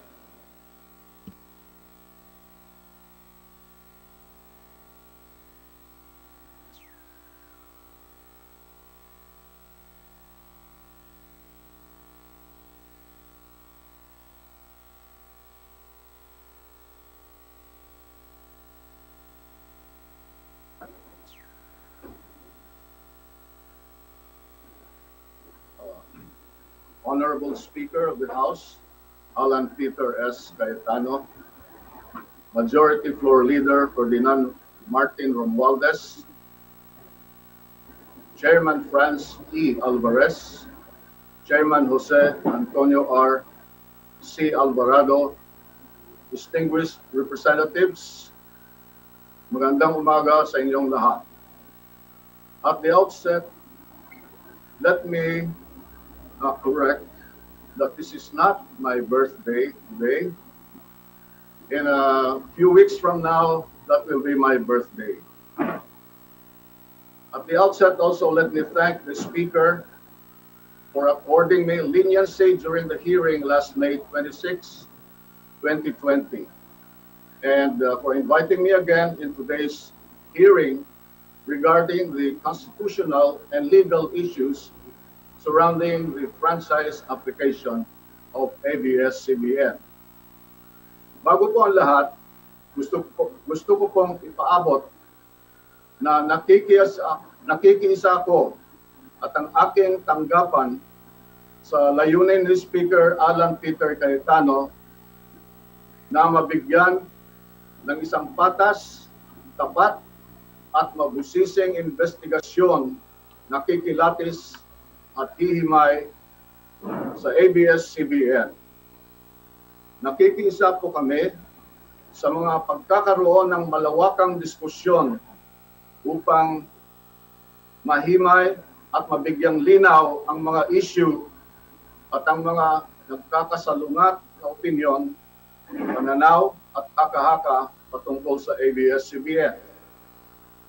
Now, this move is consistent with my position all along that A, under Act number 3846 and PD number 576-A, a franchise is required to operate radio and television station within the Philippines.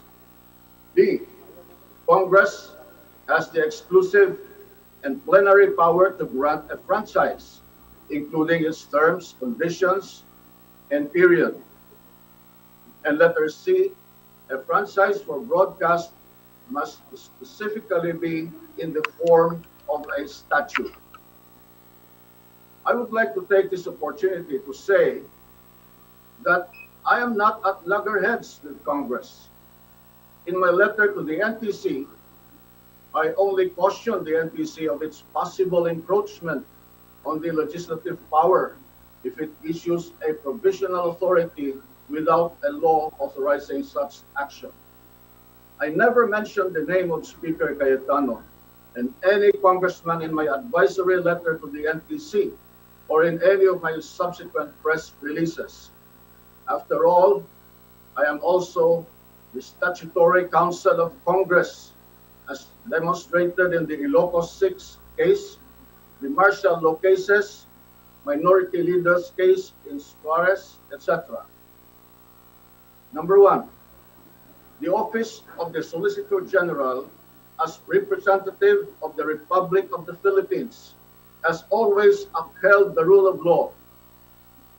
The Holy Bible in Leviticus 5:17 reads, and I quote,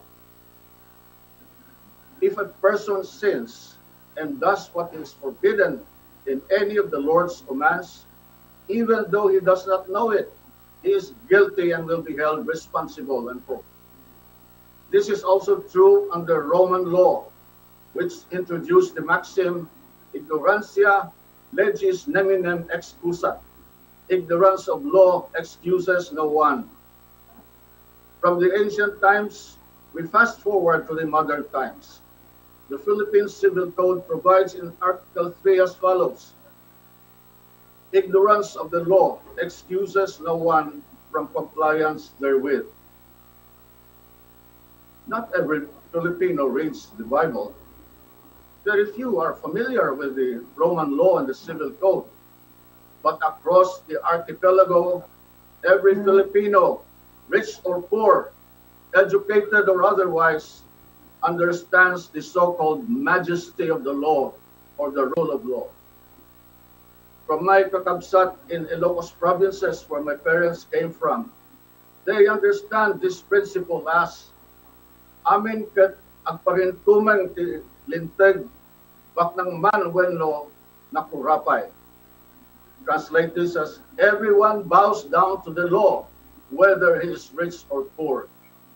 In the Visayas, my countrymen would say, ang matag usa, adunahan man o kabos, muyukbo sa balaod.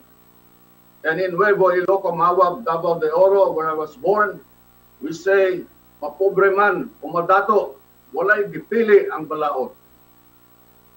The OSG, as the defender of the Republic and the people, has always been vigilant in his crusade for the rule of law and good governance. No less than our track record is testament to this. We have previously fought against abuses and injustices in a long line of cases, some even before my tenure as Solicitor General. Recently, we championed this fight for the rule of law in the likes of the Sereno and the Lima cases, both filed and won before the Supreme Court. Bakit pa kami titigil ngayon?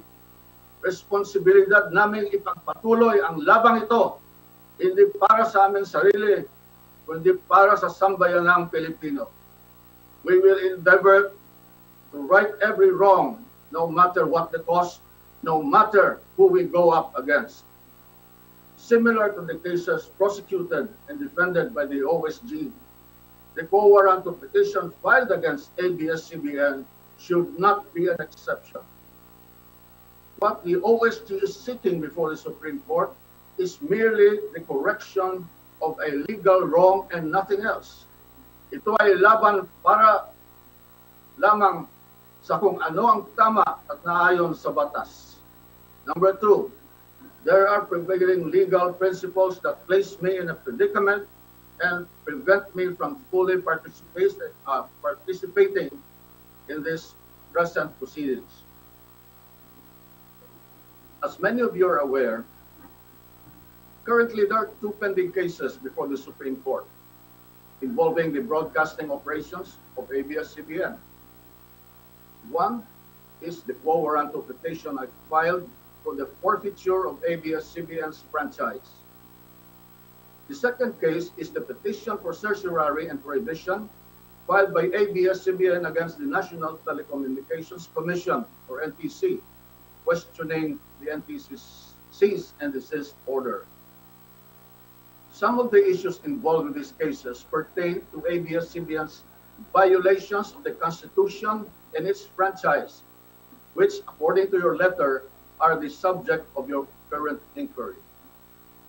Pinagbabawalan akong magsalita ukol sa kahit anumang bagay na may kinalaman sa mga petisyong nakahain ngayon sa Korte Suprema ng dalawang prinsipyong pangligal. These are the principle of non-encroachment on the exclusive domain of judicial jurisdiction, and the other one is sub judice rule. In the case of Benson versus Senate Blue Ribbon Committee, the Supreme Court cautioned that allowing Congress to investigate matters over which jurisdiction had already been acquired by the courts would create the possibility of conflicting judgments. It held that the inquiry into the same justiciable controversy would be an encroachment on the exclusive domain of judicial jurisdiction that had set in much earlier. Indeed, as said in Benson, Congress's power to inquire is recognized. However, such could not usurp judicial functions. In the same vein, the sub judice rule restricts comments and disclosures pertaining to the judicial proceedings in order to avoid prejudging the issue, influencing the court, or obstructing the administration of justice. The same rule was likewise used by the OSG in declining the previous invites from various committees in the Senate and in the House of Representatives, where the expired franchise of ABS-CBN and its renewal are being discussed. Lest I be misconstrued of favoring the House over the Senate, my appearance today is without prejudice to prohibitory rules. I come here to heed the Speaker's call last May 11, 2020, and I quote, "As a fellow lawyer and a government worker, we should be working together and not trying to bring down each other, unquote." As a matter of fact, the Republic filed on February 13, 2020, a very urgent motion for the issuance of gag order in the quo warranto petition invoking the sub judice rule. In said motion, the Republic prayed for the issuance of an order prohibiting the parties, including the Republic, and any person acting on their behalf from releasing any statements discussing the merits of the quo warranto petition. I maintain this position, and thus I am not allowed to answer any questions involving matters pending before the Supreme Court. I must tread lightly to avoid violating the sub judice rule. A violation of the sub judice rule may render one liable for indirect contempt under Section 3D, Rule 71 of the Rules of Court. I must also point out that the canons of Code of Professional Responsibility likewise hinder me to comment on the merits of the case. In the case of ABS-CBN versus NTC, the House of Representatives, along with the Senate, has been impleaded by the court as a party litigant. Thus, my mere presence in any proceedings of the House of Representatives to hear and discuss any matters involving the case might violate the Code of Professional Responsibility. As we all know, the OSG represents the NTC in the cases earlier mentioned.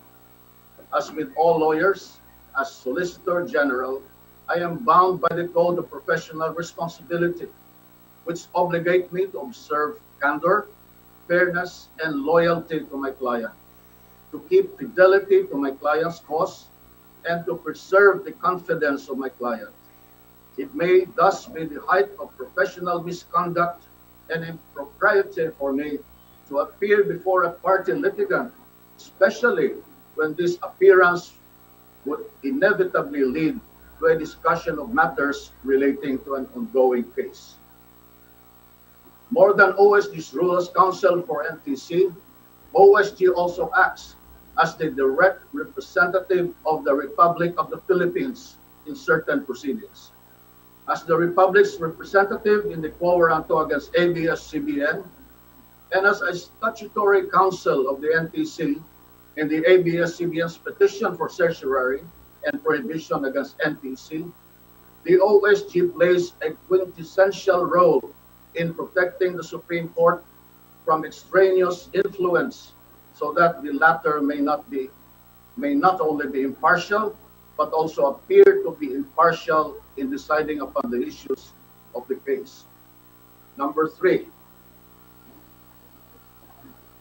in its broadcasting operations, ABS-CBN committed violations arising from its franchise, the laws, and the Constitution. In this Honorable House's email to OSG last May 29, I was directed to give an opening statement, and I quote, summarizing why ABS-CBN's application should be denied, unquote. The OSG has already furnished this committee with the pleadings that it has filed with the Supreme Court. To reiterate, the OSG has made known to all that ABS-CBN violated the Constitution and other pertinent laws. I am quoting the following arguments raised by the Republic in its pleadings filed before the Supreme Court, which are already as part of public records. Number one, ABS-CBN Corporation violated the nature and scope of its legislative franchise under RA 7966 when it allowed another entity, ABS Convergence, to make use and abuse the legislative franchise granted to ABS-CBN Corporation. ABS-CBN Convergence, Inc. has no legal authority to broadcast under RA 8332. Number two, furthermore, under RA 7925, no single franchise shall authorize an entity to engage in both telecommunications and broadcasting, either through the airwaves or by cable.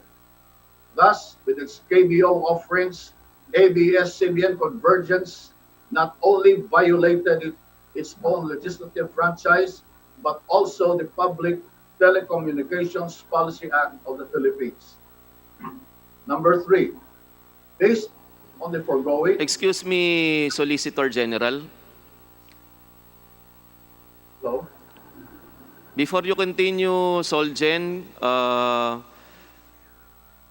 the committee secretaries of joint committees is hereby directed to have our guests to take their oaths.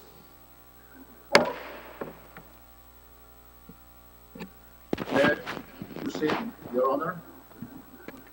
Based on the foregoing, it cannot be denied that ABS-CBN Corporation...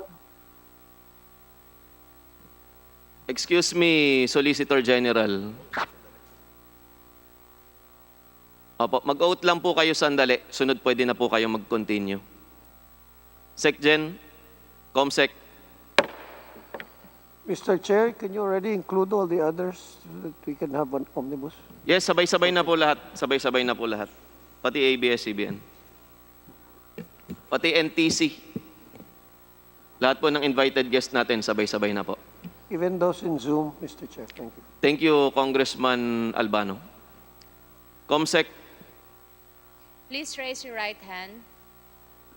Do you swear to tell the truth, the whole truth, and nothing but the truth before this joint congressional inquiry, so help you God? Thank you.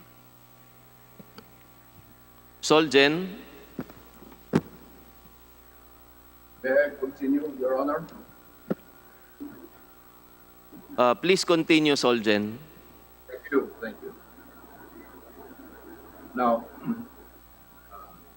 based on the foregoing, it cannot be denied that ABS-CBN Corporation in broadcasting contents in its KBO channel is likewise engaged in CATV service without the required permits, licenses, and/or authority to operate a CATV system.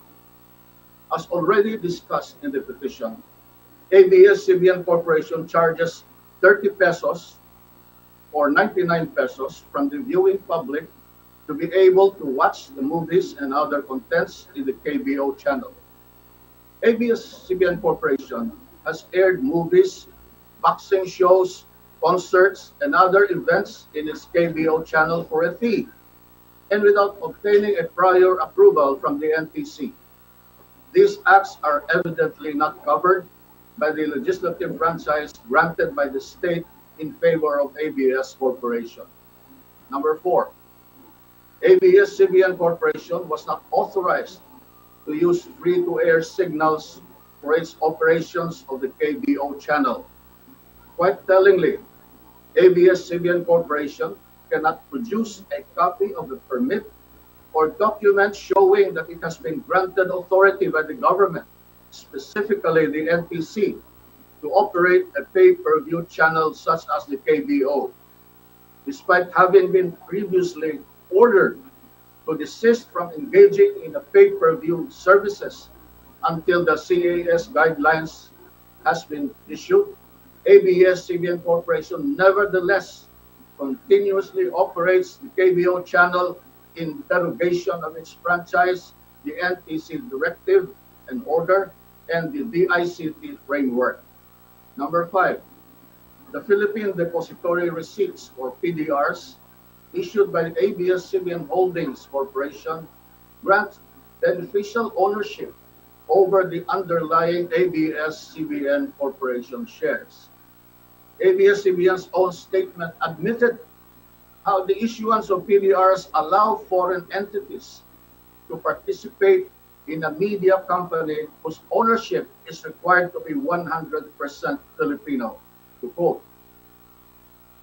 the PDRs unlock the share value of ABS-CBN Corporation, allowing foreigners to participate in a media enterprise whose ownership is constitutionally limited to Filipinos.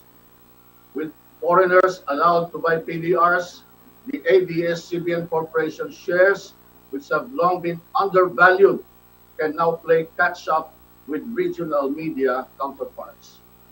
This arrangement certainly is a circumvention of a foreign equity restriction provided under the Philippine Constitution. To reiterate, letter A, an ABS-CBN PDR holder has a right to delivery or sale of the underlying shares of stocks evidenced by the PDR. If the holder is a non-Filipino, delivery of the shares of stock can still be made to a Philippine person designated by the non-Filipino holder. Letter B, upon exercise of the PDR exercise rights, the shares delivered or sold shall be lodged with the PCD unless and until the exercising holder, in case of delivery, or subsequent transferee, in case of sale, requests for upliftment into registered stock certificates evidencing shares. Letter C, the delivery of the shares comes with all the right of a shareholder, including voting rights. Letter B, an ABS-CBN PDR holder has a right to additional PDRs and to the adjusted terms and conditions upon occurrence of certain event. Letter E, an ABS-CBN PDR holder has a right to dividends from the underlying ABS-CBN Corporation shares. Letter F, an ABS-CBN PDR holder can modify or alter their rights upon passing of an extraordinary resolution. To conclude, the ABS-CBN PDR grants beneficial ownership to the PDR holders based on the rights conferred upon them, evidenced by the PDR instrument and PDR certificate submitted by ABS-CBN.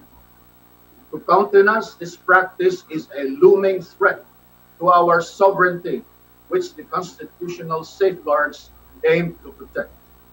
Indeed, the ABS-CBN PDR has provided for a creative mechanism to indirectly own the underlying ABS-CBN shares of stock, but no matter how creative, the resulting end remains that enables non-Filipino to beneficially own a media conglomerate, the ABS-CBN. The pleadings filed by the OSG and their attached documents already bear out the sins of ABS-CBN. I encourage you, honorable representatives of our people, to scrutinize every detail of the documents we have provided you. See for yourselves the facts as borne out by the documents, rather than the falsehoods peddled by various groups whose interests are served by maintaining the unfair and unjust status quo. National Artist for Literature F. Shonil Jose hit the nail on the head when he said, and I quote, "The real issue with ABS-CBN and its owners is not press freedom. It is money, politics, and power. How power is acquired, how it is abused and maintained, and most of all, how it obstructs the country's economic and democratic development." For the past few days, ever since ABS-CBN supposedly went off the air, their stars and celebrities have taken to social media to rail against what they perceive to be oppression on the part of the government. In desperation, they would want to use their influence over the multitudes of fans to muddle the issue and drum up support for their network. One of the more prominent stars who spoke against the government is Coco Martin. He said in a social media post addressed to me that, and I quote, "Kapag ang pamilya ko kinanti, kahit sino ka pa, lalabanan ako ng patayan sa iyo, kahit patayin mo pa ako." Maraming salamat, Solicitor General Joe Calida, at sa bumubuo ng NTC sa kontribusyon ninyo sa ating bayan. Tinatarantado ninyo ang mga Pilipino. It appears that he is spoiling for a fight. He feels that he can solve their problems the same way as he solves them on screen with much of bluster and bravado. Allegedly, he has apologized for his tantrum. However, we cannot discount the fact that in his rage, Coco Martin's outburst showed a clear lack of understanding of the situation. His sarcasm is clear. Ipagdarasal ko na lumiwanag po sana ang inyong isipan at kung sino man po ang nagtutos sa iyo. Unquote. If I had not been the Solicitor General, I would have called his bluff and make him eat his words.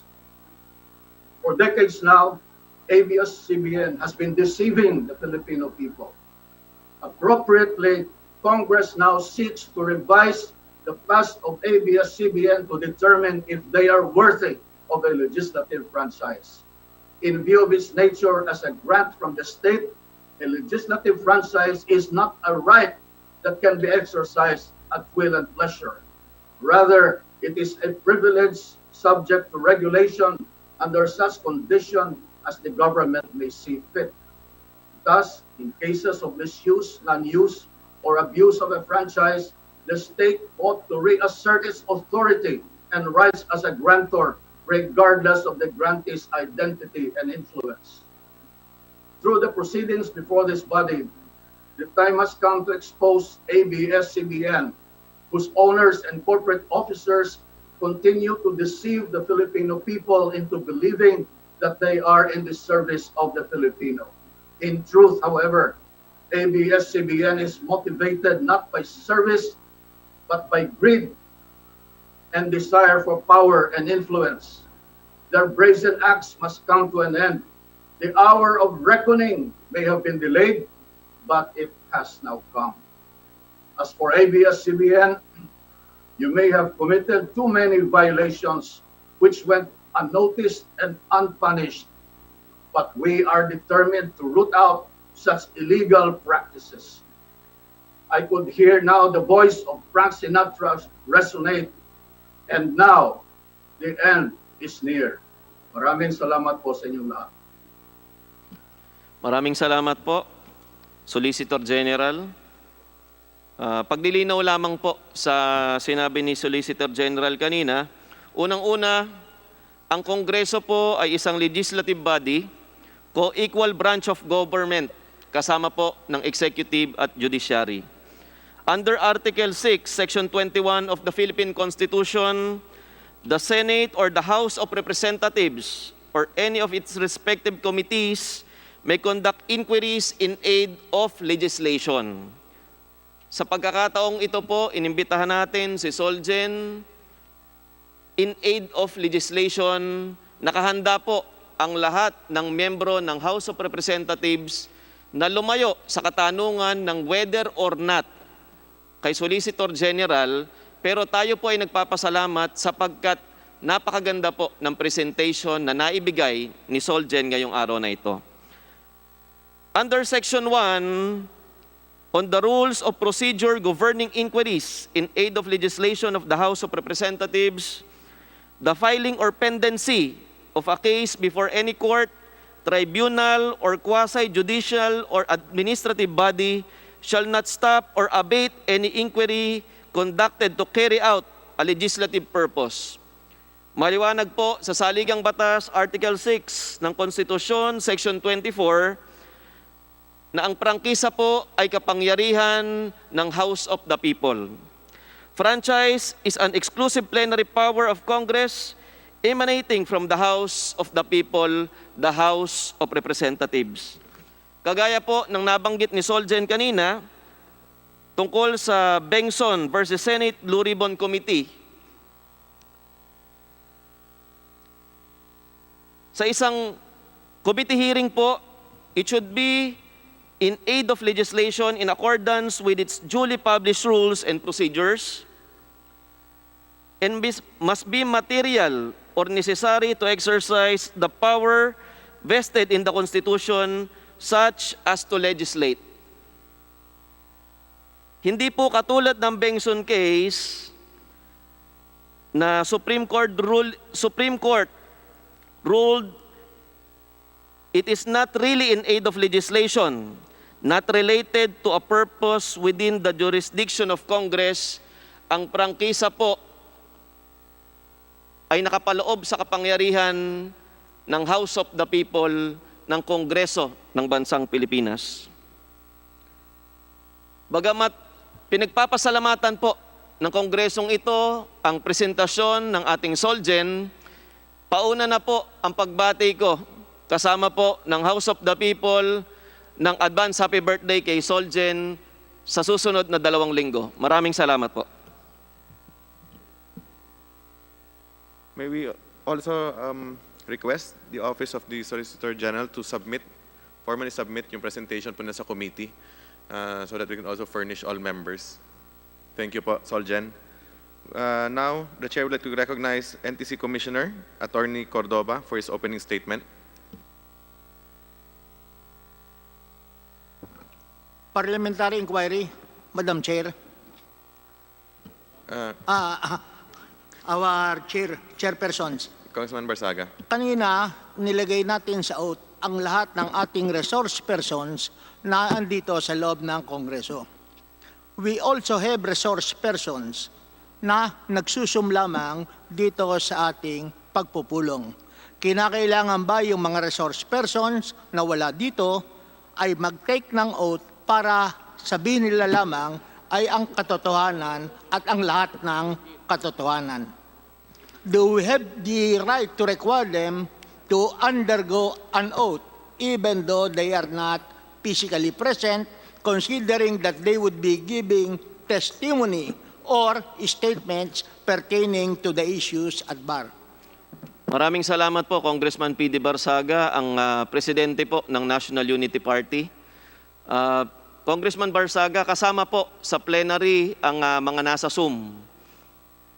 Yung kawalan po nila ng physicality dito sa plenary ay kasama po yung mga nasa Zoom, kaya nag-oath na rin po yung mga invited guests natin na kasama sa Zoom at kasama dito physically.